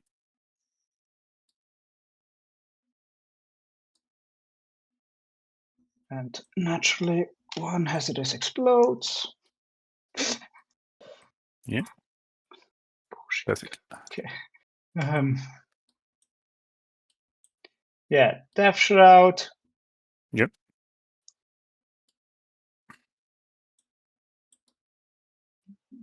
don't think I'm even able to shoot the Sacrosanct if I want to. Well, with one guy probably. Let's see. No, I see the Hospitaller, the base, but Yeah, probably just he's outside of yeah. 12. So Yep. no. The Death Shroud will shoot the Dominion squad. All right. Go for it. How many? That's 14. 1 at 3. 12. AP0. Ignore cover. 12, Either 8, 0, ignore cover. All right. They die. I get miracle dice. A 2, and the Death Shroud get a token. Getting something. Okay. The drone. Where is the drone going? Yeah. Paragon would be much nicer target, but there you save on a 3. Yeah, and I do have 3 miracle dice as well. Yeah, but you can only use 1. Yep, but I have an easy auto pass. Yeah. Yeah, but there was a 4 for easy auto pass. So. Yeah, but the 3s are kind of useless, and the 4s are much better in general. I think the 4s are like AP5 meltas and stuff. Right before meltas. I could choose the... Yep.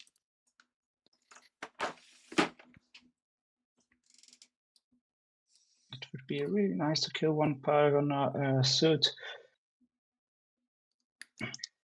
I hate it. Okay, let's shoot the Retributors. All right. Yeah. How many shots? I think is it worst human being, Frank, Fuck. or Mother of the Year? Is Mother of the Year Yeah, Julia? Yep. 2 wounds. Get 4 up in cover. No, this 2. Frank like kills way less people, so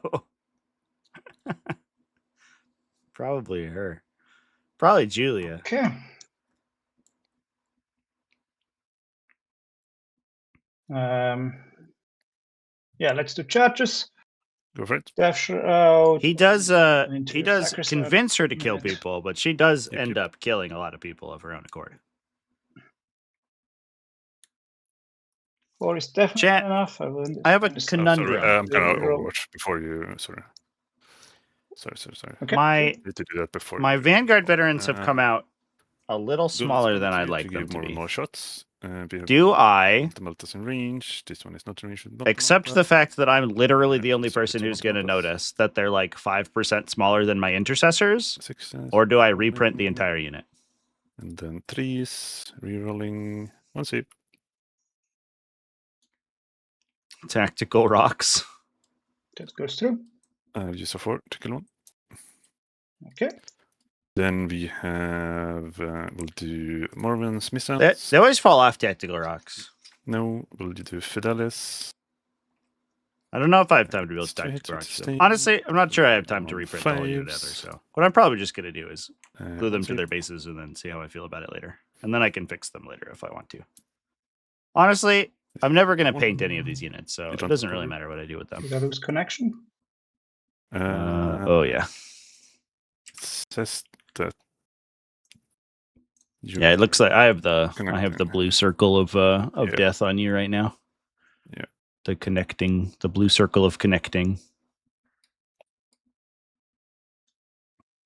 It looks like you dropped out. I'll have it paused for you for right. Yeah. Till you can get back in. How accepted are 3D prints at tournaments? Generally, just paint my salamanders like my demons. Just black and green. Honestly, I've been thinking about it. I love green Space Marines, like Army green Space Marines, so much. I think they look so fucking cool. I think it's the best Space Marine color scheme. That's the color scheme I want to paint my Marines, but it's so time consuming to look good that I don't know if I want to. So I might just do black armor, but fucking everyone's got black armor Space Marines because they're so easy to do.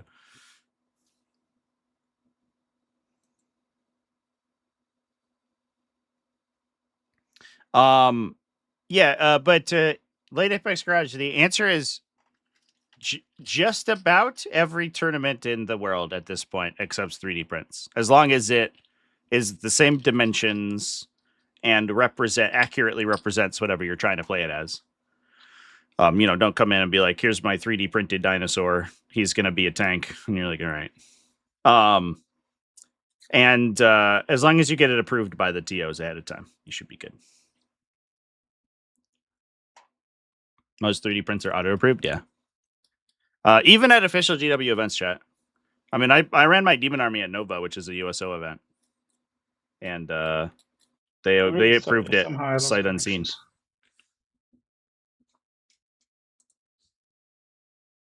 Unless it's Exodites. Yeah, usually people who do Exodites do like conversions from them. But yeah, it depends on the situation. If you're like, a lot of times, like the TO will play it by ear. If somebody's trying to like get one over on you, they'll smell you out, right? Last step was the save from the foreign wall. All right, we're back. Yep. If you're like, well, my proxy bottle actually is like somehow significantly smaller than the regular bottle, or the TO's gonna be like, all right, man. Or if you're like, that kid who had FDM printed Custodes graph tanks on cardboard bases from like way back in the day, and it was like clearly they printed them last night. But if like you put a time and effort into it, people they're almost 100% of the time. I was rerolling my charge, which I missed. Sour store owners get cranky about it. Yeah. The problem is I have to base. Then I will be. That does happen, but like the reality they have to understand. Don't have to because I'm not able on that to side. Is that I don't think you can base over here. At tournaments, 80% of the people, 90% of the people who are going to show up to your tournament are not your regulars. They're not the people who are buying from you. Something like that. If you want to say, hey, we're doing leagues or game nights or getting started events or whatever, please don't 3D print. I understand, right? But if you're running a tournament and you say, hey, we don't want any Lord of Contagion made his charge. It's exciting. Yeah. We did lose at Desperate Terminator to Overwatch from Morvenval, which is unfortunate, but with their 4-year-olds, but we did get the charge in, which is big. And I think we're going to be able to hit the Hospitaller too. But you have to recognize that most of the people who are showing up to your event are not your regulars, and they aren't people who are buying from you. And if you just tell them that you aren't going to let them play substitute models, they just won't show up. So you're actually just leaving money on the table. If you for like competitive events like that. Yeah. Like speaking as someone who does not go to game stores regularly, I only go to game stores to play in events. Yep. And if you just tell me I can't use my cool Bellicore that I made in Blender, then I'm just not going to go to your event, and you lose my entry fee, right? And you lose participation, and you lose like larger prize pools. So like in my opinion, there is not a great reason for to disallow them in tournaments. I don't think I'm able to base, so I can stay on the other side of the wall. Yep. Funny when people sweat them out. When you go to a game, your opponent says, "I don't own Blade Guard. These Inner-Circle Companions are Blade Guard." That one does get me sometimes because you're like, "That's just a different unit." Like, the second squad. I do see that a lot. Charge to but I just like those are two different units with different like weapons and stuff. Oh, we made all the charges. 2 9-inch charge or an 8 and a 9-inch charge of the 2 probably not have currency.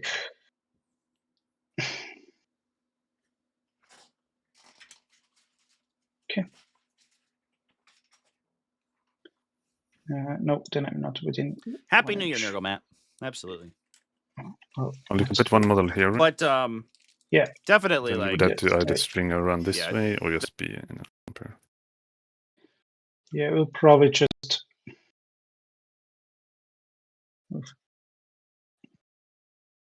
Magic card that wasn't a basic land or equivalent. Like yep. Every Ristic study is a proxy.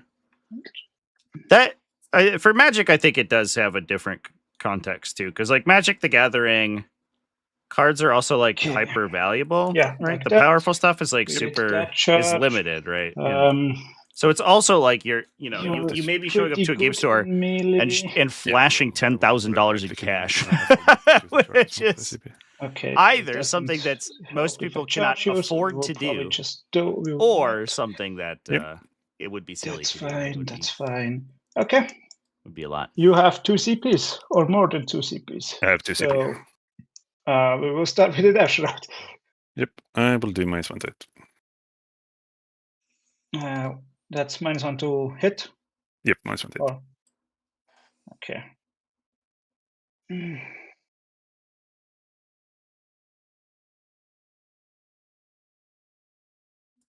That's dumb. Toughness 3, so 2s. Are we challenging here, Chad? Yeah, That's the still, question. we will do the sweep profile on Alright. everybody, I think. Downside here is the sweep profile hits on 2's Yeah, base. sweep profile on everybody. Or 3's base, right? So it goes to 4s. That's tough. So that means 16 attacks from the death shroud. Yep. 5. On No, force, 4. right? Sorry, 4. Yeah. 6 are left sustained. Yep, then 3s. No, I think. you are still -1 to wound, huh? Yes. I have lance, so I ignore -1 to wound. So I'm toughness 2. So I'm only on 2s. Yeah. 'cause I'm Yep. 4. I rolled 3 1s. That's great. 6 Perfectly average. plus 3, 9. 3, yeah.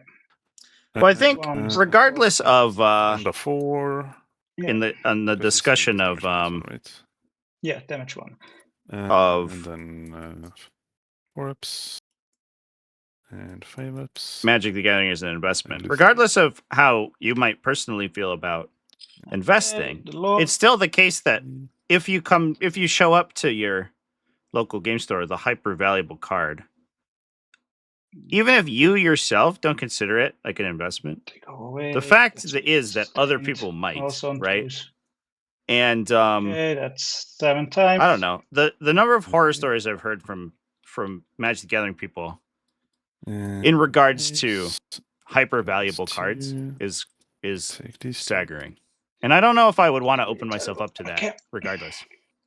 So we did not challenge here, chat, Oh, no, you cannot. No, I So- can't. Just keep going. which is surprising to me because that Lord of Contagion basically one-shots the Hospitaller if it gets a hit through. It did kill a lot of the unit, but most of that's coming back. I don't know how I feel about that, chat. Especially because there's a chance that the Hospitaller, if we get a pile in over here, we might be able to rebring Models and Coherency in the back over here. I'm not sure. Steal the objective, potentially.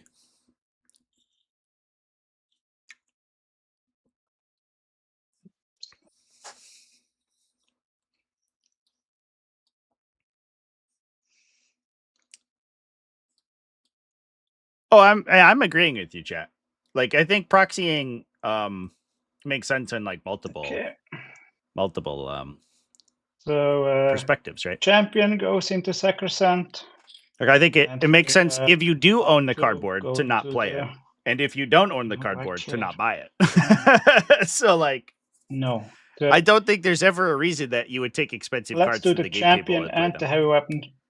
My local group, we play the Okay, Warhammer decks Sacrosanct. occasionally, the Warhammer 40k Mhm. decks against each other, and we all Lot of built stuff in proxies, Simulator, but we lot of like stuff. built Let's them on just play MTG custom. card creators, and we built them to theme with the deck, which is 3 cool. times Power Fist. Yep. 1 lethal Is that sustained. Oh, yeah. So I fail a save, and then you can do another wound roll. Yeah, that has the wound. Yeah, the Bellic or Also the Chaos deck wounds. is super No, that sick for doesn't, sure. because I like it's the one. Tyrion one. I have the Tyrion one. I I'll like it do a lot. Philippine, so I will lose my Sacrosanct. So your Plague Marines. And this was the... That was the Plague Casters Squad. champion. Sorry, that Yeah. was it was the... Yeah, it was the Plague Caster Squad, right? Yes. Yep, okay. Heavy Plague Marine is 3 attacks. All right. I'll get them Chat, right my back. Vanguard veterans 6. have like very now flamboyant what do poses. I know? And they don't look It's that an much smaller activation. than my intercessor, Nope. so it's like I think okay. And then 4 attacks. Okay, everything hits. I don't think you would notice if you didn't put them up 1 right AP1 next to each against other. Simulator. So I feel vindicated for not Fails damage. rebuilding them. D3. So 2. Also, it's constantly funny to me when Magic the Gathering 40k cards are like competitive in other And the other formats squad. too. People are like, "Oh man, I hate I hate losing like tournament games to Marnius Calgar. I'm like, oh, you're a 40k player? Like, nah, dude. I'm playing like modern. So the heavy weapon rules, Really? Oh, light the emulator, everything okay. else is So like the equal. Triumph of St. Catherine's too broken. Like, dude, I agree. 2 auras? Are you kidding me? And they're just like, no, You no, want to no. use anything or? Nope. I No. mean, Okay. or magic. card. 3 into the Power Fist into Hospitaller. Yep. 1 That's hit. That's lethal. Yep. Pass on a 5. Okay.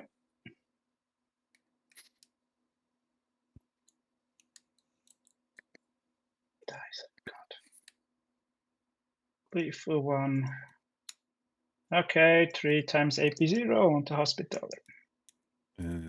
Takes 1 a damage.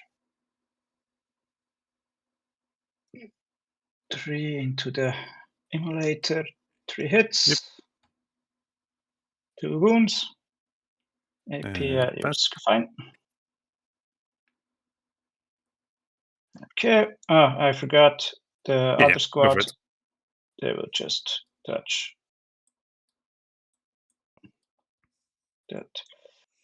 Yep. So Like the Hospitaller over here did live. However, her unfortunately, unit is destroyed. that was so really she's not going to be able to terrible regenerate anything. So you can fight. Oh, I like the little retribution Yep. tokens. It's cute. And I need to check some stuff now. We can see if I need to pile in consolidate 6 or not.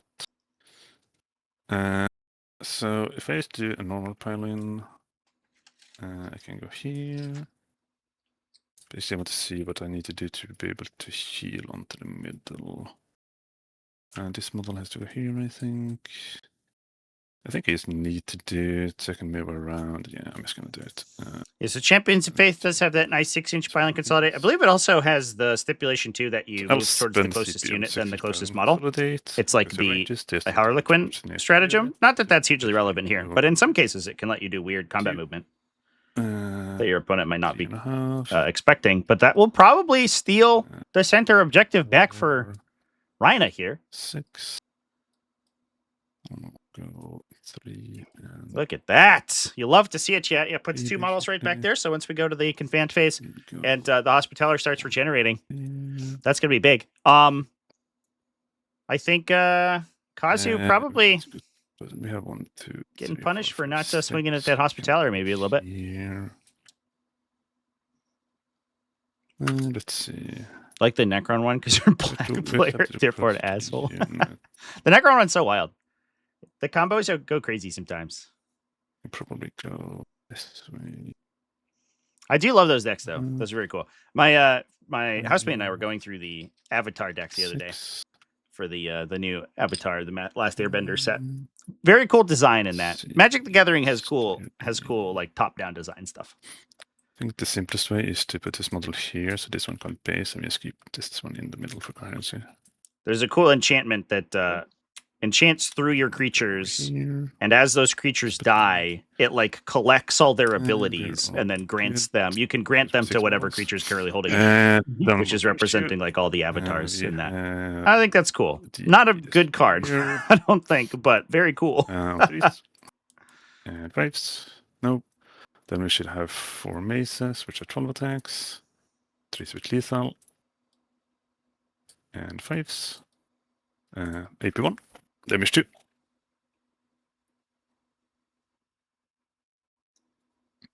Alright. So we kill the wounded guy.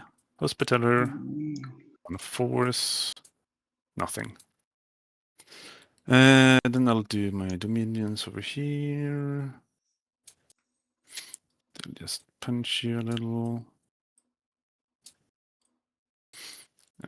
Do the power sword on 5s. 2 attacks. And 5s. Nothing. 4 attacks on 5s and 6s. Nothing. Hospitaller will hit you on 4s and 6s. Nothing. Immolator on 5s and 4s. 1 save. On just, I guess, Discord. Doesn't matter. You're good. They're fine. Alright. And that's all the combat, I believe. Yeah. Okay. I will discard both. Alright. Let's get some cards. Secure area. Okay. Is this right now empty?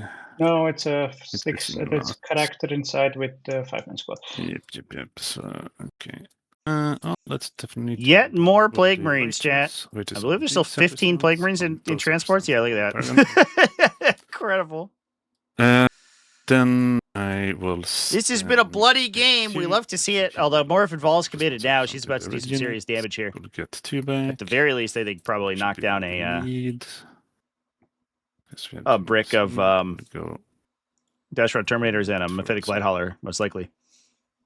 Knock Kazu down to a 5-point primary. I want to go somewhere else. I want to shot. Looks like Kazu, yeah, finally did maybe they got this. biff it on secondaries this Let's turn. do something. Not able to get the Dash Rod Terminators into the deployment zone. We just charge the Dash Rod. And we shoot stuff here. These ones go here and try and wrap this right now. I don't know, Bonds. Grixis. This is not super likely. Grixis and Esper. I just like playing red, chat. Taking it up here. The most fun I ever had playing Magic the Gathering was like Mono Red Burn and maybe how to go on the back. And like Return to Dominaria. This side is probably Rainer moving. I turn all the things sideways. Computers, let me try. Did I kill something? It didn't kill her, so they don't have a token. I guess we should melt us into them.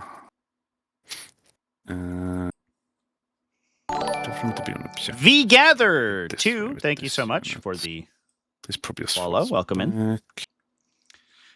Yeah, the secondary play is not great in this situation, especially too because it's also Hammer and Anvil, very easy to screen. It was basically 2 separate deployment zone scoring secondaries for Kazu on a turn where he was going all off pace. I think there maybe was an argument to be made for him to have redrawn one, but at the flip side, he also you don't know how many CP you need. You need to hold some command points to reroll stuff. I think he's gonna get punished here for not challenging out the Hospitaller with the Lord of Contagion. If he had killed that Hospitaller, he doesn't lose this objective here, and then this unit doesn't hit as hard, and the Dash Rod Terminators require shooting activation to kill. So it's gonna be a little tough. Let's see. Do we have any battle shocks? Yes, on these 2 Retributors. They're scared. Delete that token. Get a new one. They're scared. Yeah, when you run out of clock time, you can't take any do not have to take. any doesn't have to take. Have to take one. Then see if I get a miracle dice on a 4-up. I lost my word, but you get voluntary game actions. You're required to take saves and you take battle shock checks, and you can score points that you do passively, but you can't actively move any models or use stratagems or whatever. Okay, your opponent just gets the solitaire into you, basically. You have no real credible Overwatch. That's not just hoping. So we're just gonna move the Paragons. This way. So clocks are required, chat, to keep the games on time for finals games. It's also they are required in tournament play because rounds have a round timer. Just in terms of the logistics of the game, then we probably want to more into you have to have the round to be over at some point because you need to start the next round. So there's a round timer, and in order to ensure that the time on that round timer gets used gets used equally, you use a chess clock, right? It's just the fairest way to distribute the time. On Tabletop Simulator, a lot of times we're mostly practicing for IRL events, so playing on a chess clock makes sense because that's a restriction that's oftentimes going to be imposed on you in a in-person tournament.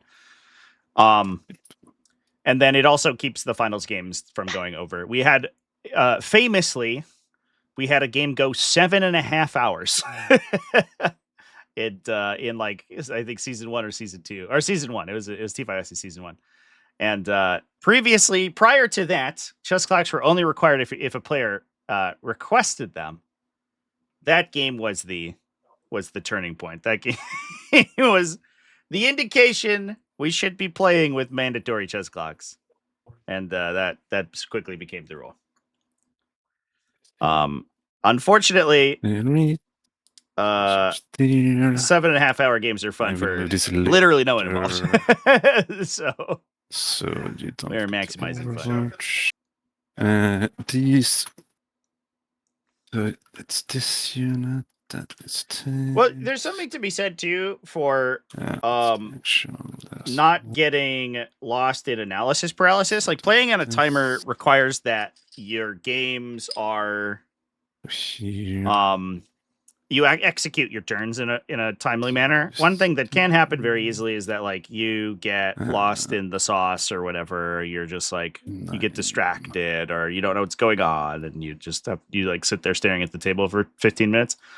And if you have a timer going, that doesn't happen, right? Like you have an indicator of how much remaining time you have, and you're always going to be trying to play around that. And I, in my opinion, it actually makes the game more fun because you don't get into those situations as easily, right? And then you're constantly just actually playing the game, making game actions, and not just like thinking about what potentials of what could happen. It also stops you from a lot of times getting like sucked into like dooming if you have a bad turn or whatever. If you have a bad turn and you're like, oh, this sucks, and then you just like get in your own head about it, that sucks. But if you're like, that sucks, but the time's on me, so I have to keep playing. I think it I don't know, helps you recover from those situations better too. I like it a lot. In fact, I'm a proponent of faster chess clocks rather than looser chess clocks. I know a lot of people don't like those, but we used to play 1 hour chess clocks in 9th edition for Speed Hammer events. Ash C used to run those in her own server, and she loved that stuff, and those were super fun. Those games of 40k were insane. Less easy to do in 10th edition because 10th edition is much more difficult to play on a timer. But 9th edition was very, very easy to do. And so you'd play 1 hour clocks, which was awesome. You could go to 75 minutes, I think, in 10th edition probably, and it would feel tight. But the cool thing about that is that like you'd have, it requires that you have very solid mechanics, good understanding of your army, and that you know what's going on at all times, and you don't necessarily like it basically strips all analysis paralysis out. Oh, how should I do this? How do I score the secondary? Just don't even think about it. Just go do it. Because you don't have the time to think about it, and it ends up strengthening your game plan, I think, or your like tactical play. We're doing the shit. I'm going to lose. Wins by 35 points. Don't. Why are you like? And then we have these. Don't put that evil on me. I know it's true. Unironically the case, but you don't have to say it. I think these dominions will get back in the emulator. I do tend to assume that my opponent won't get diced, and that they always play things correctly. I always give my opponent the benefit of the doubt that they won't make any mistakes, even though sometimes they do, and it's not in my control. I don't know. Which is oftentimes why I like give up early. I'm like, well, if my opponent does everything perfectly, I'll be dead. Because I just assume that they will. And then sometimes they, I don't know, eat Overwatch or something. Or get diced.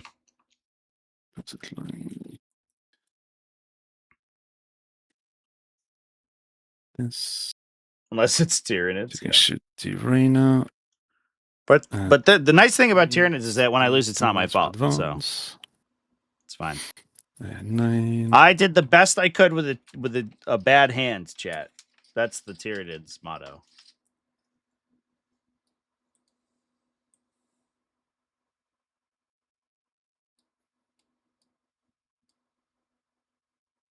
Are we screening here? Area denial, secure no man's land or the draws for Rhino this turn. I don't know if we need to screen. I think Rhino's spending a lot of effort into screening out the backline. But, just go eat over here. I'm not sure we need to do that.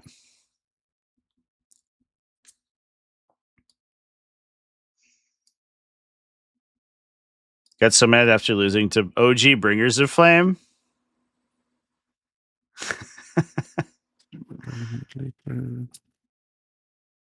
I remember Okay, my first game and against then we'll Bringers of fall Flame back very with clearly, this and then I don't here. remember playing the other games against them that much. And they'll fall back. I don't Church. think I played against them You with Sacrosanct, and they will go like too commonly, Machine. even when they were super strong. But fortunately, that detachment did get nerfed pretty quickly, which is good. We fall back here? No, we didn't. There's a Hospitaller engaging these guys. Green Hospitaller looks like a death card model. 5.5. Pre-Codex Votan with demons. This emulator will fall back. It is funny. Like looking back, I played some really horrendous games with Index Demons. Index Demons were like I loved them because I enjoyed the play style. But man, were there some really bad things in that Codex. The requirement for all their enhancements to work to be in Shadow of Chaos was wild. Before they made the update that the Greater Demons all had the Shadow of Chaos aura, it was like so bad. Through it. Your opponent would just be like, "I guess I contested the middle objective," and you're like, "Damn it! Get back in the My army rule doesn't work anymore." There should be. I lost a lot of games to that. And right. Also, Armor of Contempt was disgusting. Okay. I think that's all the Newman. No, this all the bandwagon players. So true though. Where's the lie, chat? Okay. Then I think it's time to shoot stuff. I'm sure there's some absolute gold in there. Somebody make a YouTube compilation of all my crash outs. I think my favorite one this one's ever fallback shooting charge was against the Leslie when I played. Okay. Oh, sorry. When he was playing, I was playing Demons and he was playing Release Eldar. Index Eldar I'd release. It was my first game against Index Eldar. Probably needs a friend. And I just looked at the camera and I said, "Where's the counterplay?" My opponent literally just moved forward in line of sight and then moved on my turn even farther forward, got shot, took no damage, regenerated it, and killed my whole army. What am I supposed to do here? They're not the range. So they will be -1 to hit. That was my favorite. Rerunning ones, and then one on 3s. I feel like that was totally justified. I don't believe you got a save. Nope. This is Smelter range. I'll roll the first one. Titus has 2+ fight on death. If he kills anything during the fight on death, he heals D3 and doesn't die. Whoa! New Titus? Is there? Are we getting new Titus? And the sure. Spoilers? What, live on stream? Mm-hmm. Oh, I see them.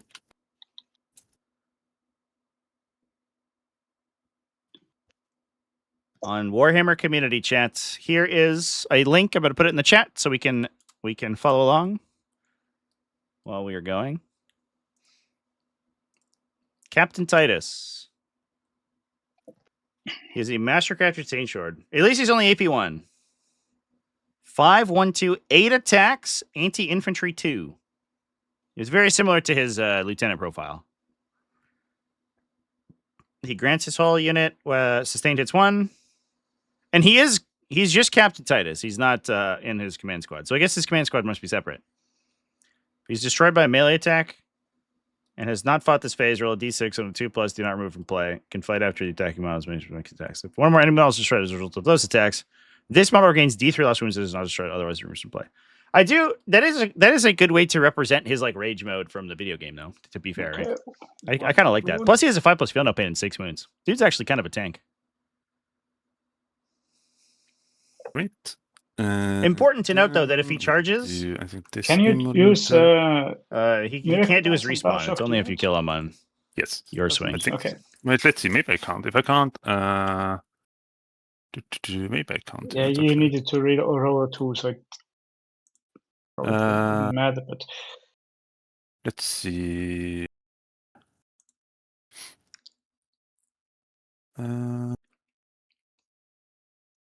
The Wardens of Ultramar do not seem quite as good. I'm not sure if it says anything about it. They just give you a redeploy? I'll check. I'll just pause real quickly. So on the The 39k doesn't say anything about Battleshock. Let's check on Wikipedia. Oh, but they join into a unit. Oh, that's cool. Well, for this run, it doesn't matter anymore. You would have killed me, and this is only the 1,000. Yeah, but I wouldn't use my Sheriff, which might have mattered. Okay, I get it. Well, that's kind of neat. Acts of Fate. So they increase this. They embed into like a regular unit: Assault Intercessor, Blade Guard Veteran, Intercessor, Stern Guard Veterans. I think you can't add any more characters to them, but condition on not being battle-shocked. Okay, nice. Which it maybe should be, but yeah, okay, no. Still good to. But they will just make a unit bigger. Good that it was correct. So you could have Titus somewhere else. There's no requirement that Titus has to join them. It's just that he's the only character who can. That's cool. If they're not pointed too expensively, they might be actually good. The playcaster on the inside. You can make like a 15-man Assault Intercessor squad. Into the Plague Marines. With a bunch of invuln saves in it. In the playcaster squad, right? Yes. Have a bolter. I think the Maltas can't shoot anything. That's sad, but whatever. And then we'll do the Hunter Killer into the drone. Okay. So Hunter Killer into drone. We are next to you, so on a 3. Oh, that's true. Yeah. On a 3. Titus can attach into Victrix. Yeah, that is good. And he's gonna go to. Goes to. Honestly, he feels really strong in Assault Intercessors. Maybe just being able to swing like 8, 2 damage, like AP2 if you honor the chapter melee attacks. Whether you roll wound rerolls, it feels like it goes hard. 5s, 1 AP1. 8 attack character is definitely something interesting. Nope. Or it says already. Oh. It's after he shoots, so you're fine. We'll put ignore cover on them. Then we'll shoot these red retributors into them. They kill something, so we'll be hitting on force. Rolling once. Unseen. New to the hobby, want to make an army. Don't know how to even start. Can you put you to a tutorial? If only we had a great command. Exclamation point, how to play. I'll use a in chat. That's my new player tutorial playlist. It's got starter videos for Tabletop Simulator and stuff, but there's also a whole series on how to play 40k in there.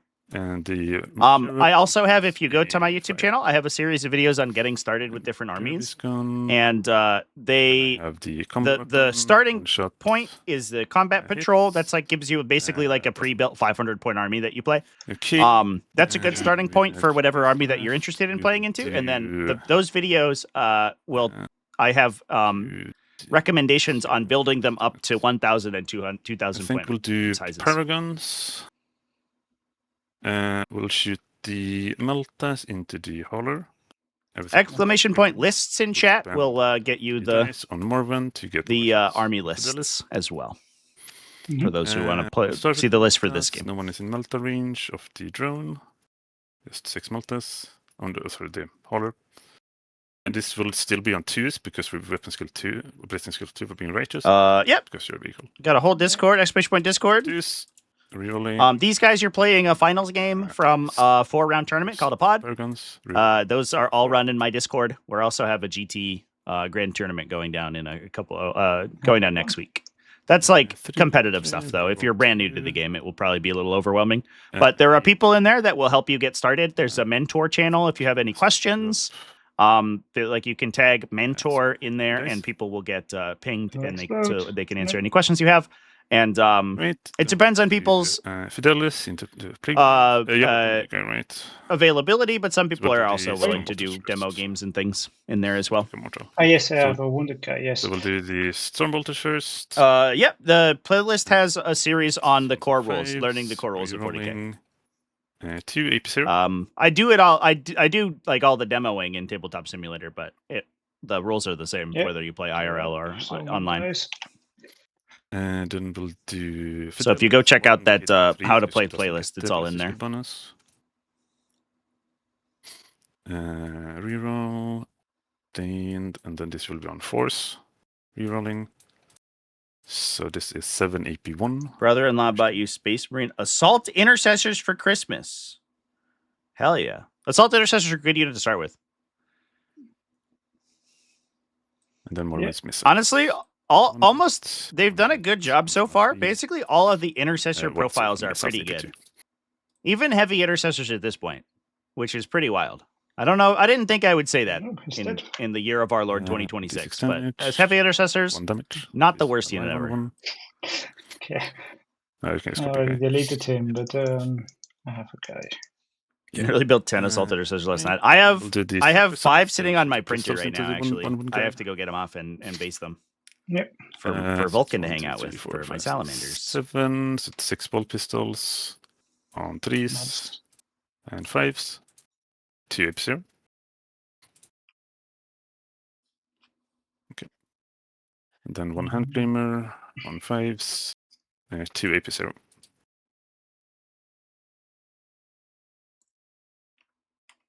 Two damage? Right. Yes, 1 damage.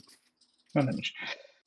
Alright. Then, so these are done. GTS. No, that is not working at all. Okay. Yeah. Then we have these retributors. We still want to charge this unit. I think we don't shoot there. We'll just shoot them into the playcaster, I think, because that's the only thing they have to shoot. Mm-hmm. Yeah. So it will be. Never joined in as a youth. Now you're just getting in. Well, listen, better now than never, I think. But in any case, welcome in.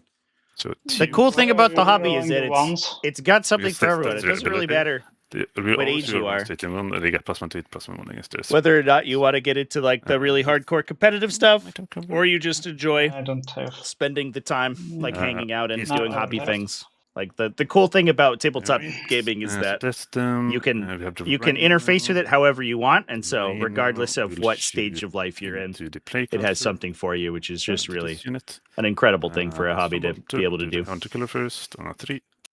No, Stormbolter. Is there a resource for mini STLs? Yeah, if you search on Cults 3D, that's usually a good place to go for free stuff. Sometimes they can be a little hokey. If you want to pay for stuff, then My Mini Factory is a good place. And there's a couple other websites that do hosting for 3D files.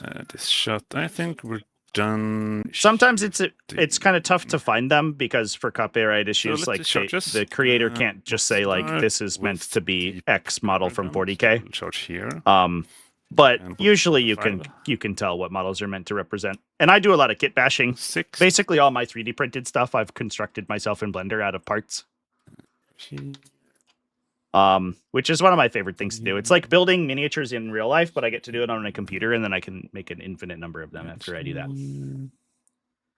But all my Marines have like, I put extra accessories on them. They have little pouches and like bandoliers and knives and stuff all over the place. And I have them customized with like special helmets and things to make them look unique. These sacristans will go into the Chaos Spawn. We'll spend a 6 here. Mm-hmm. What's my favorite army? Right now it's Chaos Demons. Eager. But I'm on a Salamander's kick for Space Marines right now that is it's got me. They've got me hooked for a moment. I'll try.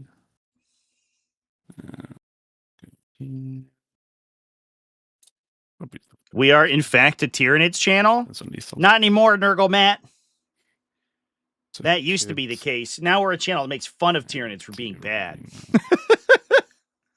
Are Salamanders Dark Angels, or are they different? They are very different. We can base on Salamanders are what are called Codex compliant, which means that they mostly use rules from the original the Space Marine Codex.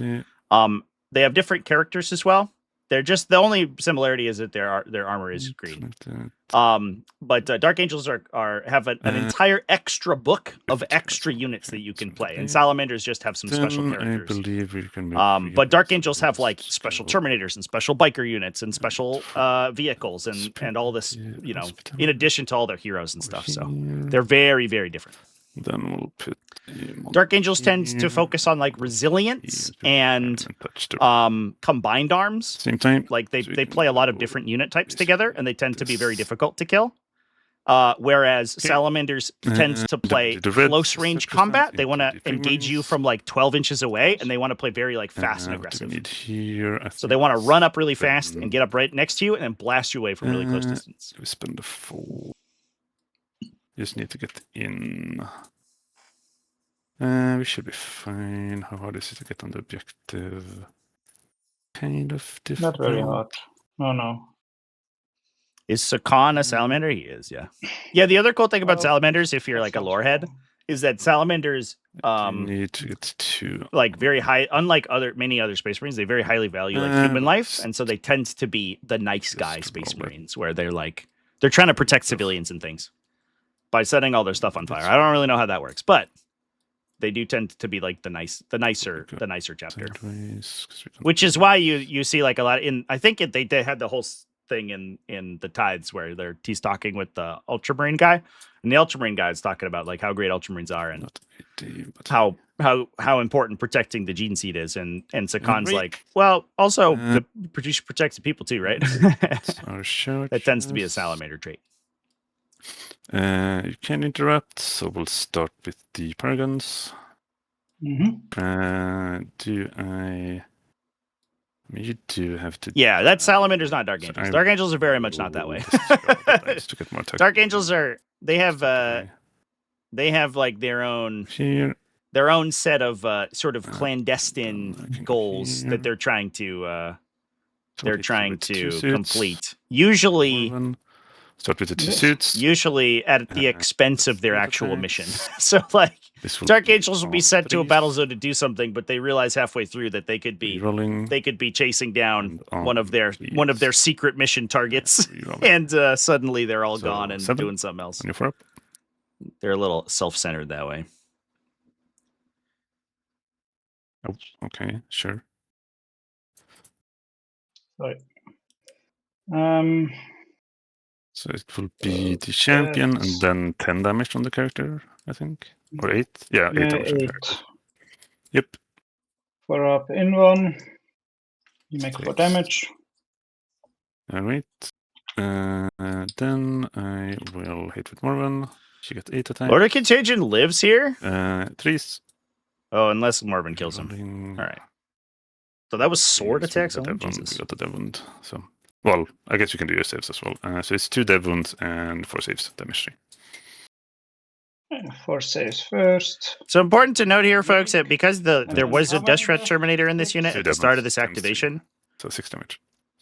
the Lord of Contagion holds his 4+ feel no pain. Okay. Is that He does barely go down, Right. but he did make it. He Then I will made it tough. consolidate.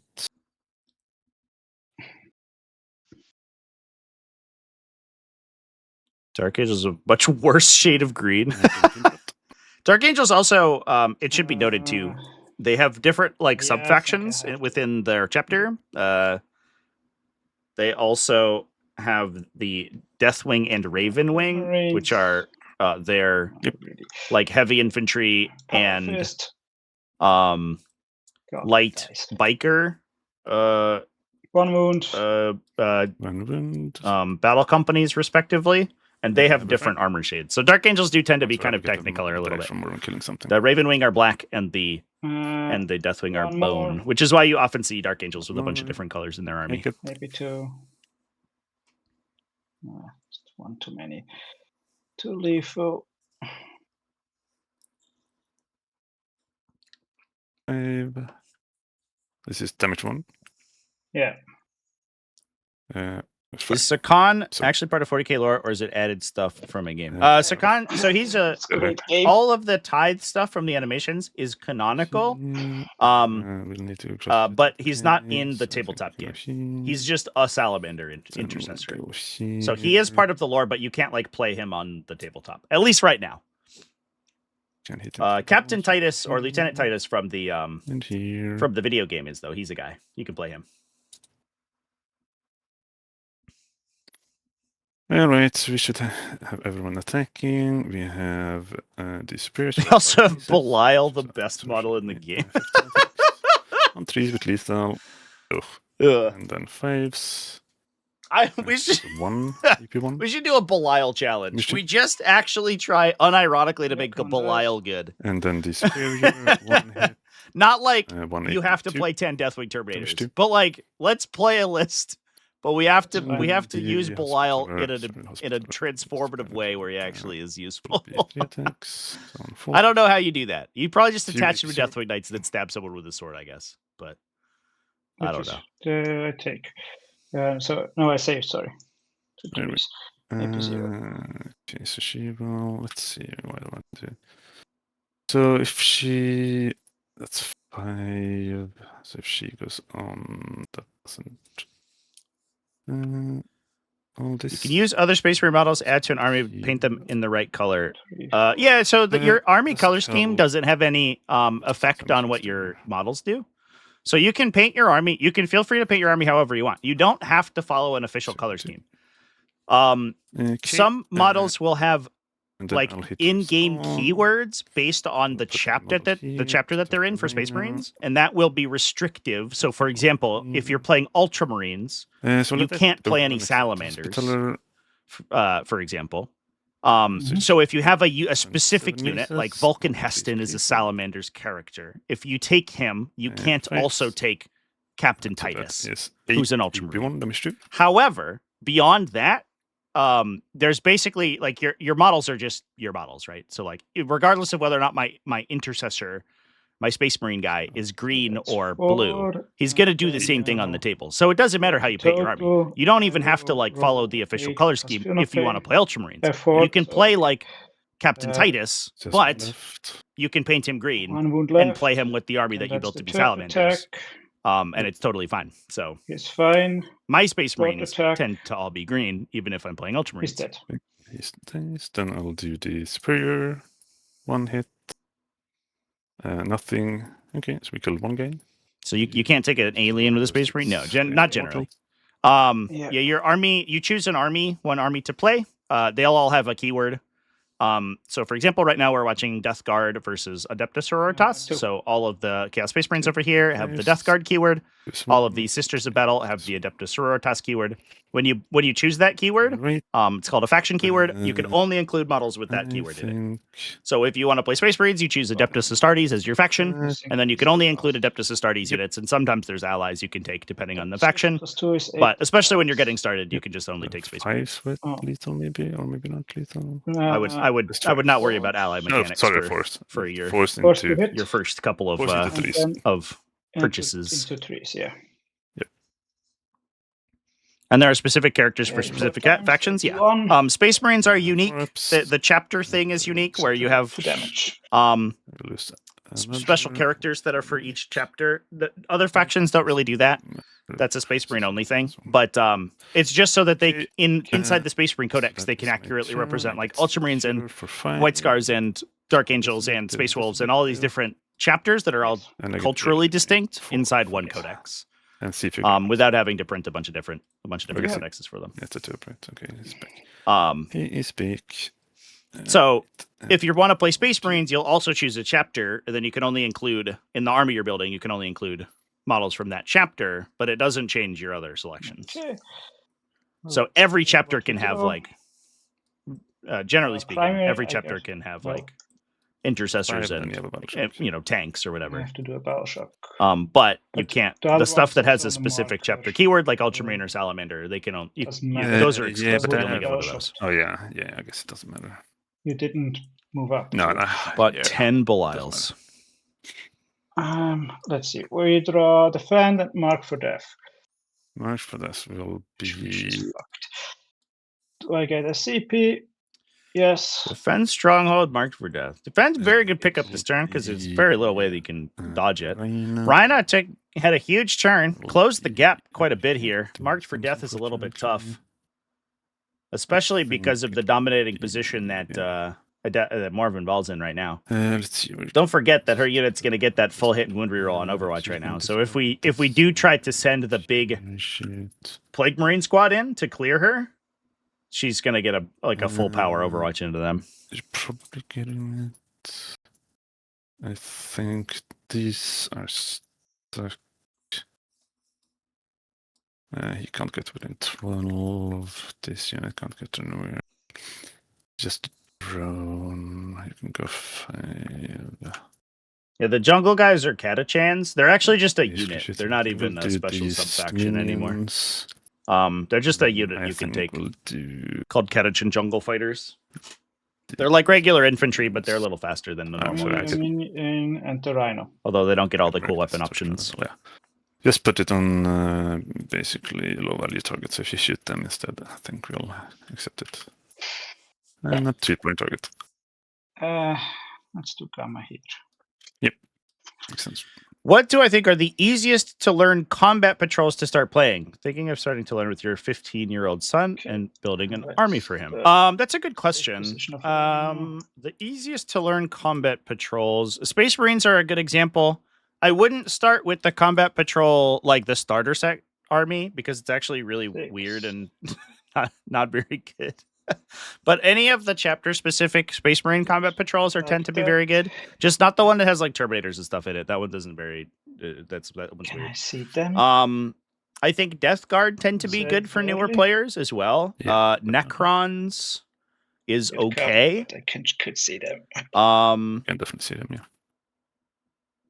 Yeah. And I think those are the best examples that I can give for right now. Oh, and I think Leagues of Votan actually has a pretty like well-rounded combat patrol and is kind of straightforward. And World Eaters. Those would be my examples.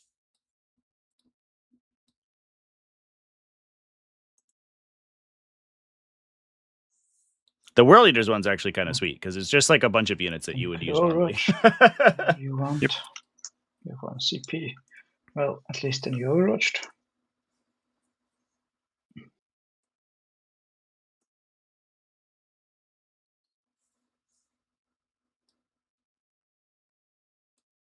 Three and then 7. The Dark Angels combat patrol. Dark Angels have so many combat patrols. I can't remember what their carry one is. Oh yeah. No, the Dark Angels combat patrol is okay. It's if once you add units to it, it will make a lot more sense. It's the weird part is that it has Blade Guard veteran in it when like they're not really a Dark Angels unit. But they're fine. But like in the context of Dark Angels, Hellblasters are okay, and Intercessors are always going to be an okay unit. If you're just starting in the game, the Dark Angels combat patrol is fine. Like if we're not talking about hyper optimizing a list. If we want to talk about optimization, it's definitely not that great. But if you're just starting out, it's a bunch of straightforward units that do what they say on the tin, which I think is fine. We're not trying to like teach people super convoluted mechanics. We just have a bunch of dudes with guns, which is fine. I think the only Space Marine combat patrol I would actually tell you to shy away from is the core one with the Terminators and the Infernus Marines, because those are two like units that are kind of weird to use. And aren't very popular because they're honestly really bad. So once you expand out, it gets really tough. Adeptus Custodes is also a straightforward one if you're brand new. I forgot that their combat patrol was like really big.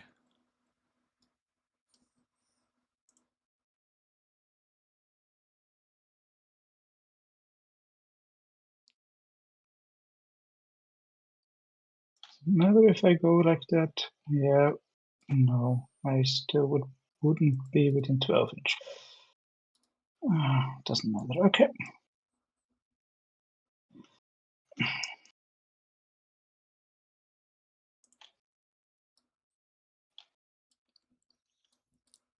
So now comes the Overwatch target. Yep. Combat patrol, you can only use combat patrol box. Yeah, that's the way the format works. But it's basically a somewhere around 500 point army, and so it's a starting point to build a regular army out of. So like if you're someone who's just starting a collection, like getting a combat patrol that includes models that you would use in a larger army is like just good for efficient use of your hobby dollars. Yep, and I will overwatch on this setup. Yep. Right, let's see. I will discard a 3 for Morven. I'll start with the Maltas. Imperial Guard is a bad starter army. Yeah, Imperial Guard's very difficult. It's hard to get your mind around. Rerolling. And then 3s. And it's easy to mess up with Imperial Guard because your units are kind of easy to kill. Yeah. And it's like weird mechanically. Like you have to understand try to make the save. You have to understand the order mechanic, which can get kind of convoluted. Just right. damage. No, that's sad. I will. They will do stun bolters and bull pistols. 4, 5s. Big Overwatch here from Morven. 2 saves. AP0. I might lose a heavy plague weapon here. Yikes. AP0, so it doesn't matter. Ouchie. So we kill 1 and spell 1. We'll do. We just do Fidelis. 1 becomes 2. Yeah, at the end of the day, you should play with what you want. 1, but 1 damage 2. If you're brand new to the game and you're choosing between like Space Marines and a faction that's like much more convoluted, I would go with Space Marines. Space Marines are like designed to be the starter faction for sure. Like 1 guy or something. And there's a couple factions that are like that. I think Necrons are pretty good for starting players. Honestly, like as much as we give them crap, Tyranids are okay for starting players. They're just kind of hard to collect because a lot of their models are like legacy. Oops. But they're very straightforward mechanically. Tyranids don't have anything going on. I forgot you move forward and then you can fall back through the wall. And then you shoot. And then you score points. Those are your things. Me though, but you can fall back. And then, yeah, okay. There's only 1.5 battle rounds remaining, chat. I don't think we're gonna see a clock. We might see clock out, but at the very end of the game here, chat. Maybe we just don't. Let's see. How many are left? 1, 2, 3, 4, 5, 6, 7, 8. 8 left, yeah. And the hospital. I don't care too much about the hospital. If she's dead, she's dead. Okay. If he dies, he dies. The tally man is committing into the battle. He's ready to fight. More or less like that. He would go back so he can fire out. So the nice thing about this positioning here, chat, is if the Plague Marines want to shoot at the Sacrosanct, there's no order of wound allocation that will pull the unit out of line of sight of all the flamers because they can see the Hospitaller right now. And the Hospitaller has to take wounds last. So if you can cut line of sight to attach character in a unit, it's like really good. They removed the element sustain D3. Okay. Yeah, they did that to a bunch of stuff. Launch 10th edition had a bunch of like random weapon profiles that were super silly. I think they realized that like increasing the level of variance from like adding weird sustains to guns is not great. But I do miss. I do think characters like the Tallyman could be cool if they're like they just got like a 3-shot plasma pistol for no reason, and you're like, why? And you're like, I don't know. It's just a special one so that he does something. I think that could be cool. Although it's not like we need Tallyman to be better. They're very strong. Okay, 12. 11. Sorry.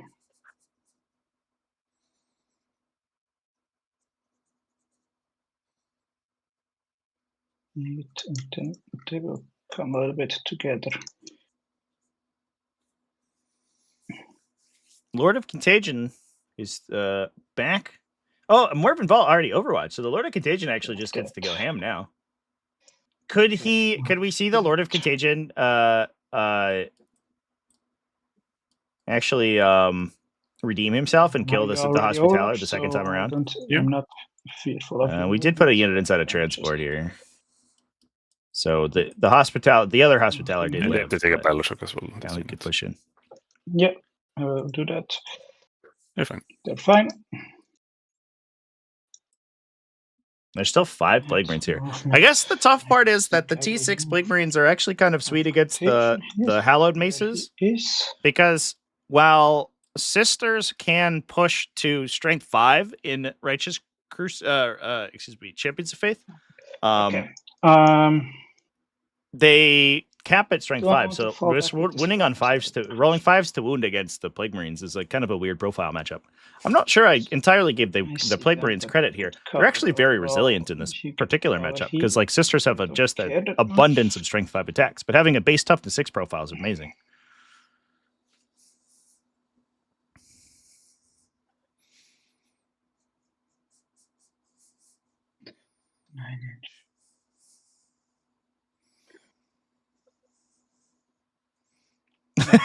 Yeah, just greedy. Sorry, Chad. Did I trigger some PTSD? Okay. Righteous Crusaders. That little Righteous Crusader name drop in there. Here, Plague Marines will move back into the Rhino. Okay. And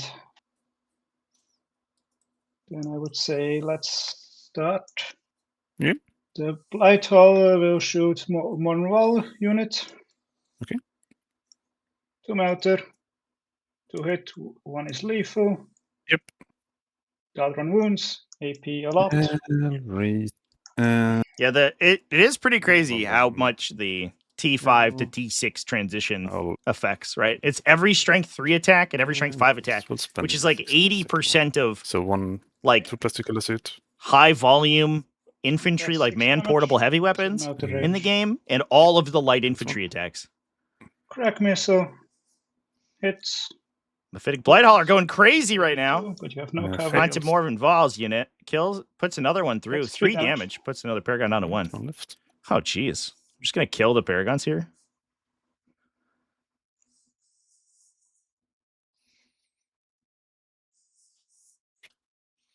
Okay, 3 small shots before I forget.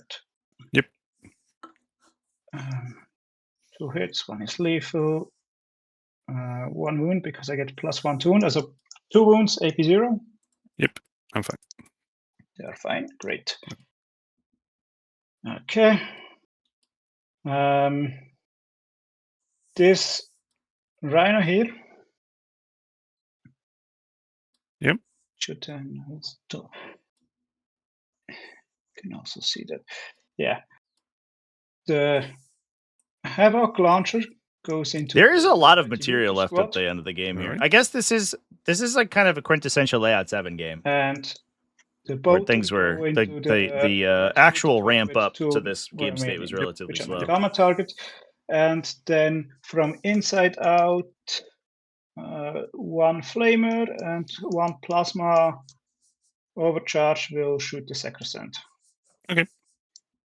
So 8 bolter shots onto the blue retributor squad.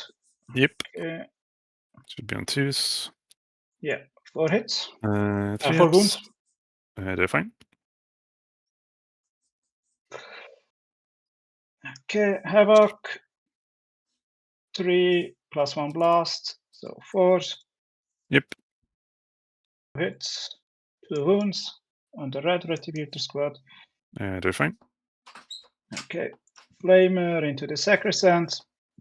6 shots. Yes, 6 wounds. AP 1, ignore cover. 4 ups. Damage 1. 5 ups. 2. And 2 plasma. 1 hit. 1 wound. They're fine.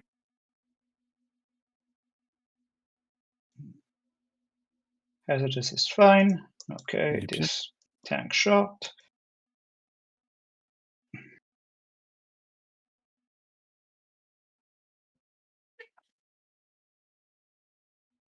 Okay.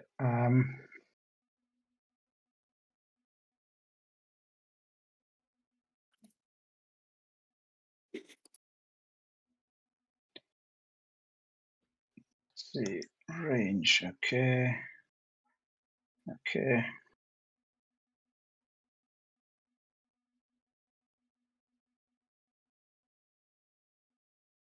Okay. The big Plague Marine squad, I will spend a CP for full hit and wound reroll against Morgan Wall and his her unit. Yep. And then let's allocate the 2 flamers will go into the green retributor squad. All right. Big activation in a Morbid Ball here. 2 blight launchers. Can we clear her? Question of the day.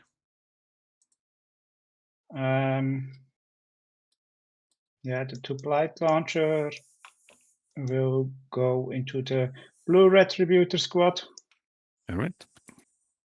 And everything else, which means 3 plasma and the 2 characters, will go into Moon Wall. Okay.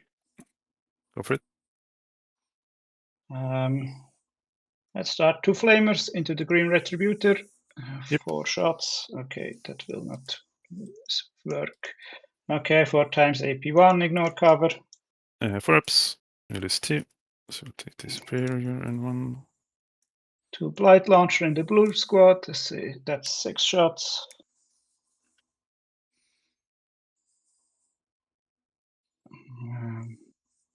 Through 3 lethal sustained. 5.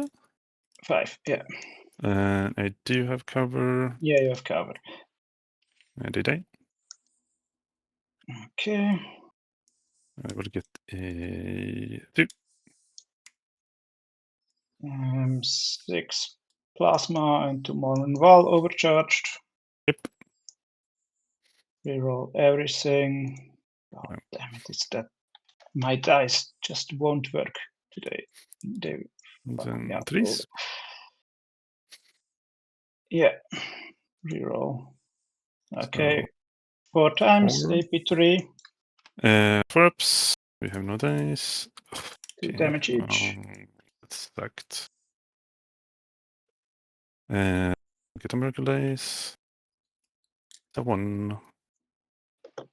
And the Playcaster into Moon Wall. How many Yep. shots? Okay, 9. At least that works. On force, because your -1 toughness and strength Yeah. 6. Yep. Rerolling everything. No, 6 times, but only AP1. 3 ups. Failed 2.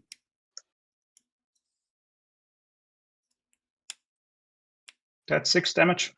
I mean, That's I do D3. explode. So 1 to everything. Oh no, here. she kills a heavy 1 plague weapon. here. You take a wound. And 1. This guy dies and 1 wound there. Okay. And I get the miracle dice. You have to be a little worried about time here. 5 minutes left to resolve this, and probably one more turn. Okay, this Plague Marine squad will hazardous test. Yep. 1 dice. All right. Thank you for the follow, Okay, the Smatapampo. Playcaster will overcharge against the Sacrosanct, and the Blight Launcher will also shoot the Sacrosanct unit. Yep. Playcaster. 3. Okay, 3 times AP2. But you have cover. 2. 2 fail damage. 1 and 3. 1 dice. 3 dice. 2 dice. Okay, Light Launcher. 1 shot, and then we have 1 for blast. Yep. 2 hits. 1 save. 1 this is save. AP1. AP1, and you have cover, so 3 up. Make So it. you should fine. Hazardous on the caster. He's fine. Good. Shot.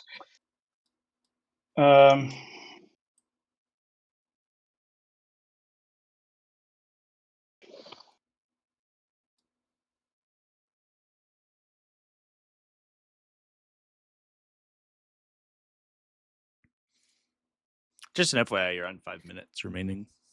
Yeah. Okay. We are charging the Plague Marines into the Sacrosanct. Yep. The blue in the blue one, yes, 10. I'm in. Yep. Um, I think you want to be. I mean, you can base around this. This is definitely a lot of models remaining. The Yep. first couple 1, turns 2, were not like really. nothing really happened on the first battle round. And so Time. it was like a below average amount of casualties for the early game, for sure. But the clock is getting pretty tight here. I will remind people too that this is with our new clock rules, so the players are actually playing with 5 minutes more than they would have previously as well. Because non-hosting players will gain an additional 5 minutes on their clock.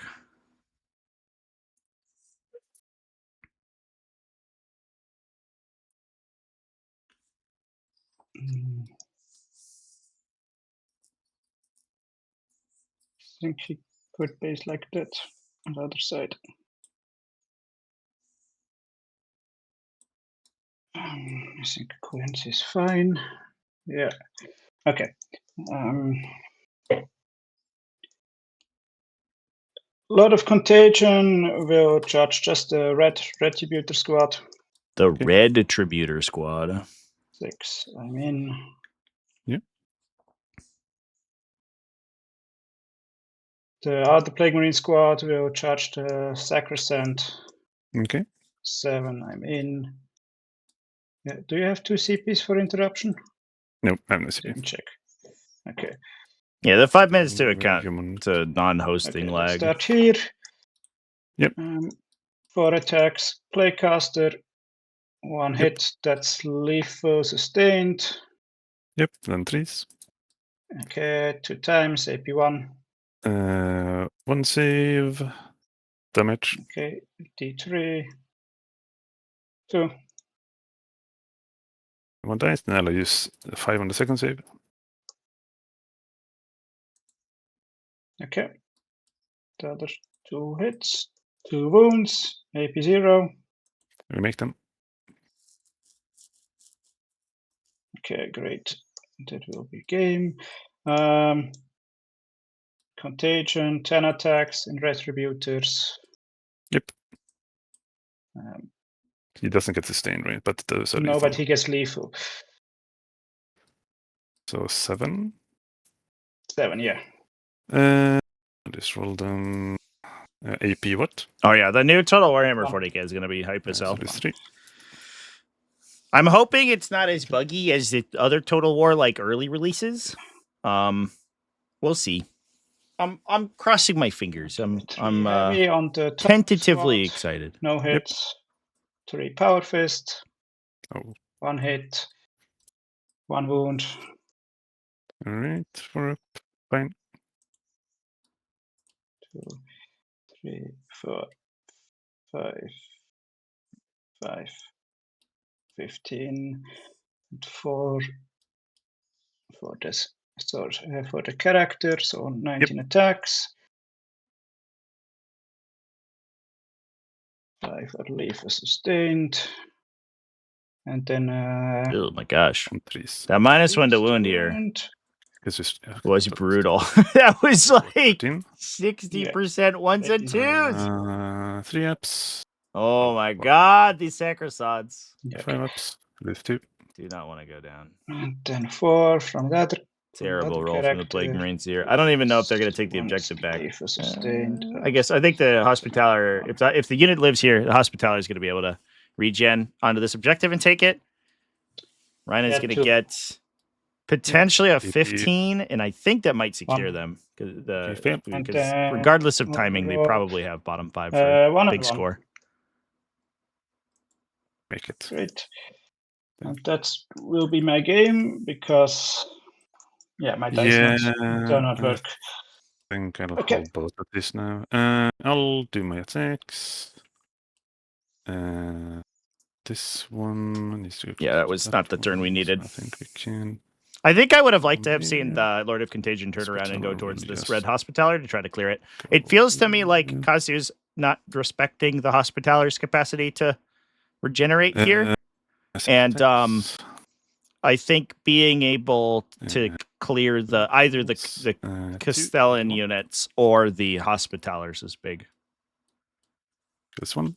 Yeah, I have a whole playlist of videos for new players, chat. Lone There's Solace, thank you for the nothing. command in chat there. If you go to that link, there's a series of videos on getting started in Tabletop Simulator as well as in the core 40k How rules. many attacks? 4 plus 2 is 6. Yep.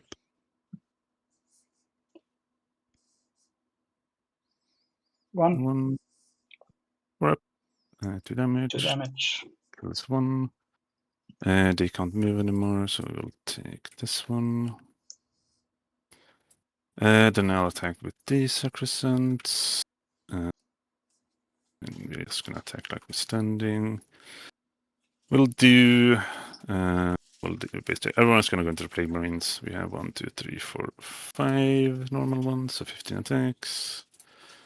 3s with lethal. Sorry, 3s. And 5s. So 6. AP1.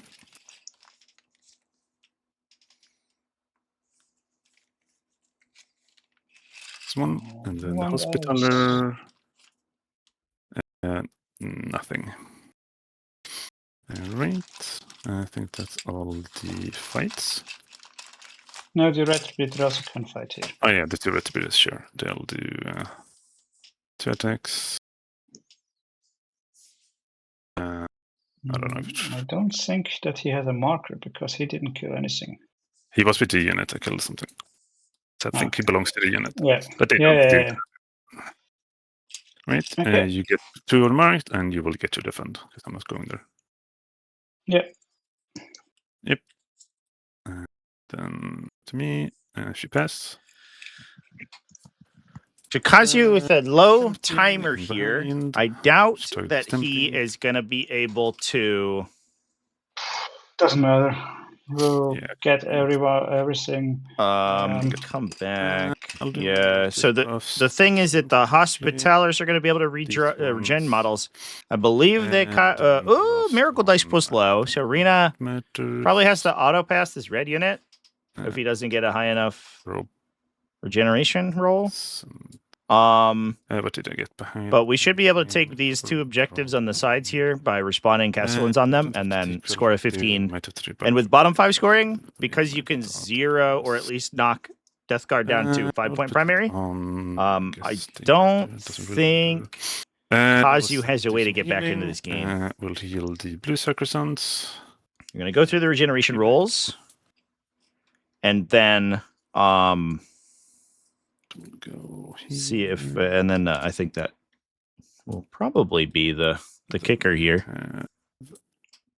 Man, the Death Guard early game was so dominating. 9. But you can see why this Castellan, the Sacrosanct sort of unit combo got nerfed red so heavily. These units are crazy efficient for being how difficult to kill they are. Let's see, I think that should be enough as well. To have 1, 2, 3, 4, 5, 6, 7. You're at a stage in a lot of cases where killing them simply gives them more options for where they can maneuver around on the table because they're just going to die and then come back. Doing Necron game plan better than Necrons can. Right. I think I will just autopass the red Sacrosanct Spellshock. Yeah. There's the insane bravery Because then I get getting used. Then have to roll some other ones. We'll roll the 2 green Retributors. They're fine. The 2 red Draws is tempting target. They fail. And behind enemy lines. Behind is sort of hilarious here. I think that's everyone. But tempting target Right, should be relatively easy. It's probably not happening. No, that's fine.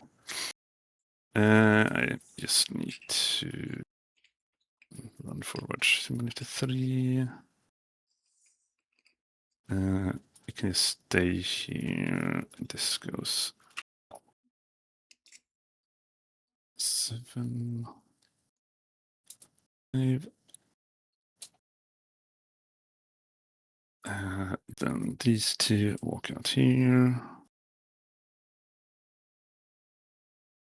I think these 2 Retributors get in the Rhino. They fail the Baltrock. Let's see if they die. 1 dice. This one is left in the arena. I think we're just gonna charge him to just leave him there. If he survives, just shoot him a bit. Probably up and shoot the big Marines. We're just gonna fight him. This rainer is gonna go here. I guess we'll get out. These. Shoot a bunch of flamers. Maybe they do something.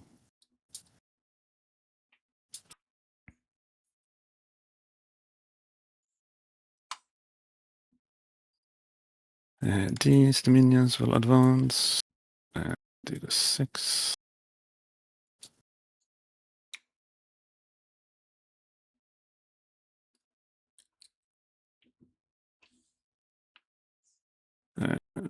Yeah. Then we have the Rhino. It'll go here. I think it's gonna poke out here so you can shoot and then charge back. I think we stay in combat, I think we stay in combat here. How many do you have left? It's quite a few. 1, 2, 3, 4, Good to do some 5, 6, 7. overwatching. Let's charge here. I don't think you can get enough on the objective. Let's see. He can if you kill everyone. Get these 3 on. I don't think you kill everyone now. With my dice, no. It's impossible. Yeah. And we charge all of this stuff on probably. Definitely staying here. So the question is, do you say if I fall back, you get the Overwatch? Yes. How many times should a new player play against themselves before thinking about paying for something like a learning to play do this a bit quickly. So faction, video, or coaching? Coaching, you probably. I think like 1-to-1 coaching, a coach is probably, I imagine, would be happy to like to teach you the basic gist of stuff. Having a baseline understanding of the rules of the core mechanics is definitely, I think, important. So I think that like you can go into a coaching session if it's like 1-to-1 with someone with very little experience and still get a lot of value from it. In fact, in some cases, more value because the coach is going to be able to like coach you through a lot of like basic, resolving basic mechanics and stuff like that. The 2 flamer guys. The character we should have. A video you probably need. Today. Oh, sorry, I need to see if I get the miracle dice as well from my home. You probably want to have a strong understanding of the game and have at least a passing understanding of like the mechanics of a faction and stuff. If it's like a paid video, and then I will because there's not going to be someone who can hold your hand through it, right? Okay. They're going to be talking about, I imagine, some basic mechanics that you may need to have an understanding of. 6. 3. I would say if you're just like brand new getting into it, though, I don't know if I would necessarily be paying for coaching and stuff. 3, that tends to be useful if you're someone who's like trying to go from like a beginner level to like a competitive level. But you're gonna learn more, I think, playing with people. And getting experience with the game before like hopping in with a coach. We'll do some shooting and some stuff. We'll do these 2 retributors will shoot into the Plague Marines. Sure. Do some rearm force and 2s. 2 AP4. I would take it on 2 guys who have cover. Yep. They're dead. They're dead. Yep. Then I'll do the Dissimulate in the middle. Will shoot Lord of Contagion with Meltas and Bolters into Plague Marines. Bolters into Plague Marines. 4 hits, 5s. 3 saves on the Plague Marines. AP? AP1. So kills 1. Okay. Because you have cover if you want. I Meltas. know, because then I have a currency problem. Okay. Yep. 1 Melta save on the Lord of Contagion. Ah, that was on. Sorry. It's fine. It's fine. Right. We'll do these two minions will shoot a Lord of Contagion. 10 shots. Okay, they're eager. 2 saves. Right, AP0? Rhino will shoot him. Yep. Rhino will shoot him. That's fine. 1 save. It's fine. It's fine. This emulator will shoot shoot everything into the Plague Marines. Heavy Bolter and no cover on Plague Marines after the other emulator shot. 3 hits. 2 AP1. 2 4-ups. Kills 1 1. damage, 2 damage. 2 damage. Maltas. Damage. Okay. 1, and this will just kill 1 because it's AP for ignore cover. Yep. All right, then we have, so you have just the characters. We'll do these minions. They will shoot the Playcaster or Sure. Flamers. 10, 5s, 3. Then I'll do the Hand Flamer. 2. So 1 more. Which one? So one more save. I'll do the Dominions next to him. 4s and 5s, 2 saves. It's fine. All right, it's fine. Then we'll do these Sacrosands. So we'll shoot pistols into the Playcaster. 4 bolt Sure. pistols on 3s. 5s. 1 save. And the character 2 saves. AP. And the same character? Yeah. 1 2. more AP. AP1? Just 1. Hmm. So take 1 damage. All right. Charges. We'll do the Rhino into the Lord of Contagion. Sure. There. We'll do a disc into your Rhino. 2. We'll do the minions into the Playcaster. 6.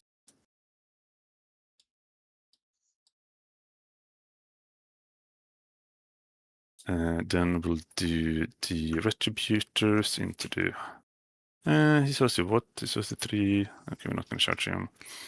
We'll just settle for this. Then we'll fight Rhino into Lord of Contagion. On 5s? Nothing. We'll do the Dominions. Just hit you with 4. 5s. No. We'll do the emulator into your Rhino. On 5s. Nothing.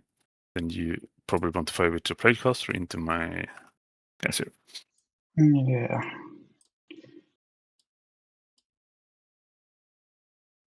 One. 1. I use my dice. I'm fine. Then I'll fight into you. 12 attacks. 3s. 5s. 4 saves, AP1. Okay, it's fine. It's fine. And then I guess the hospital tried to slap you. Nothing. Right, then it's your fight, but it don't really matter. It's just into my vehicles. There's a lot of contagion into the Rhino. Yeah. I'll get tempting and I'll discard behind. Yeah.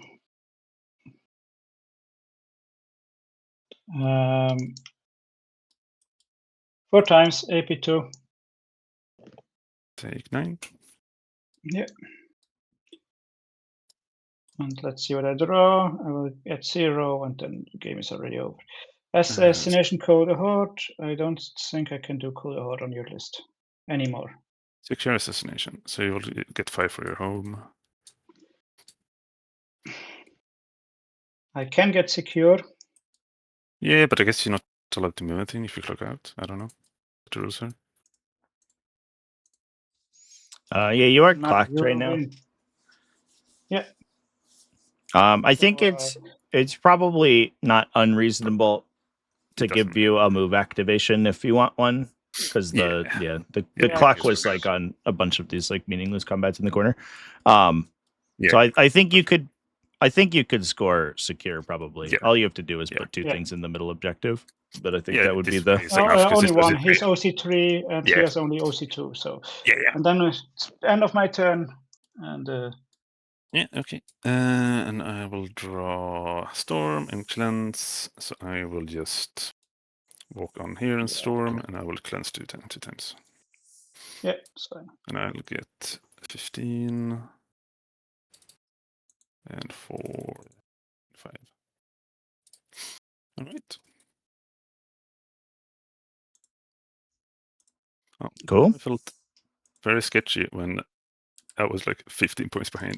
Yeah, the turn one done like turn round 1, round 2 secondary draws were like brutal. Yeah. Yeah, when 3 turn was terrible. Yeah. I did draw really not good cards. Yeah. I made a mistake with my thinking. I thought I could score one, and then my dice just also didn't. Yeah, then We were going rolling. under into both structures and squads, and that was kind of nail in the coffin. Yeah. I am curious if you considered, because I think there was a couple opportunities to try to challenge out the Hospitalers. And I was curious if you considered trying to get them. The Lord of Contagion had one when he got in and got lined to this one. Yeah, I forgot that. Sure. Precisioned him out. Yeah. It would have been great. Because then that would stop it from stealing the middle objective, and and then the subsequent turn, I think you went into the Retributors over here, but I think he could have returned around and tried to kill this one, the red one, and then that would I think stop this one over this objective 2. Probably, yeah. Yeah. No, I made that was my 2 mistakes, but my dice just also didn't. Yeah, you're not wrong. You had a lot of activations there where Didn't your want to guys were help. like, put their guns down or whatever and stop attacking. Yeah. Yeah. Because normally the Lord of Contagion and 3-man squad kills a Sacrosanct unit. Yeah, but 24 attacks, but I already lost one, so I was. yeah, that's why I should have precisioned the hospital out. I forgot that. Yeah, because my thinking here was that I don't think you kill the entire unit if I overwatch you, so because I need to get you guys to come in. So let you search Ingress Overwatch. Pretty good odds killing a guy with Miracle Eyes, and then I don't think you kill the squad anymore. Through -1 to hit. No, they absolutely rolled atrocious, and you rolled like I had like 15 wounds, and you rolled like 10-4 or up, and then like 3 and the other Filna paints, and I killed like 2 guys or 3 guys. Yeah, that's definitely which was really strange. Well, yep. Yeah, I could have played better if made the right activations. You made a good show of it too. I mean, this is like pre-nerf Champions of Faith, right? So I think in any case, definitely hold your head up high on the result here. Yeah, for sure. Yeah, thank you for the game. Yeah, thanks for playing, guys. I got your score in, so you should be all set. Yeah. And Rhina, congratulations on taking down the event. Yeah. Thank you. Yeah. Okay. Mm-hmm. Cheers, guys. Yeah. Cheers. Bye. Bye. All right, chat. There it is. GG. Big GGs. My sister's taking this one down. That was an interesting one to watch. I think definitely the early game scores for Kazuo felt like played the early game out really, really well. I think, I mean, the Lord of Contagion there, not going after the Hospitalers, was probably worth 10 points over the course of the game. which obviously that brings it down to a 12-point differential. That is, especially if the Sacrosanct units now start to lose efficiency over the course rather than regenerating. That is certainly something that's overcome, like that can be overcome, I think, by secondary draws. Maybe a redraw round 3, although I don't think he had any command points, in fairness, to be able to do that. I don't know. But in any case, I think a super clutch game. Khazir definitely got the benefit of deploying aggressively and then going first to make use of all the poxwalkers, which is really fun to see. Sometimes you see the players who they deploy on the line, they deploy to block the jail, and then they'd go second and their whole army dies. Or all their frontline dies. Without really having to give out too much, which is always really awkward. But obviously he did get the benefit of that, which was really cool. Anyway, chat, I'm going to go ahead and go raiding. Thanks everybody for watching. We are going to go ahead and hang out with, let's see who's on Warhammer today. Emperor's Hobby is playing... Looks like playing a game, Ultramarines versus World Eaters. I think we're going to go raid Emperor's Hobby. Looks like it's a Game Store live stream. It's cool. They have a nice setup. So everybody show them some love. They have some gorgeous terrain on the table, actually. It looks like scratch built. I don't know if that's the case, but it does look scratch built, which is sweet. They are chill. Well, cool. That's good to hear. Well, we're going to go chill with them. Thanks, everybody, for hanging out with me today. I won't be live tomorrow because I'll be at an RTT, but I will be live Sunday. I have a game scheduled with Nemo the Fish. It's going to be Salamanders versus he's on Blood Angels, which I think should be interesting. So I'm excited to see that game go down. And yeah, I'll see you guys there. Cheers, everyone.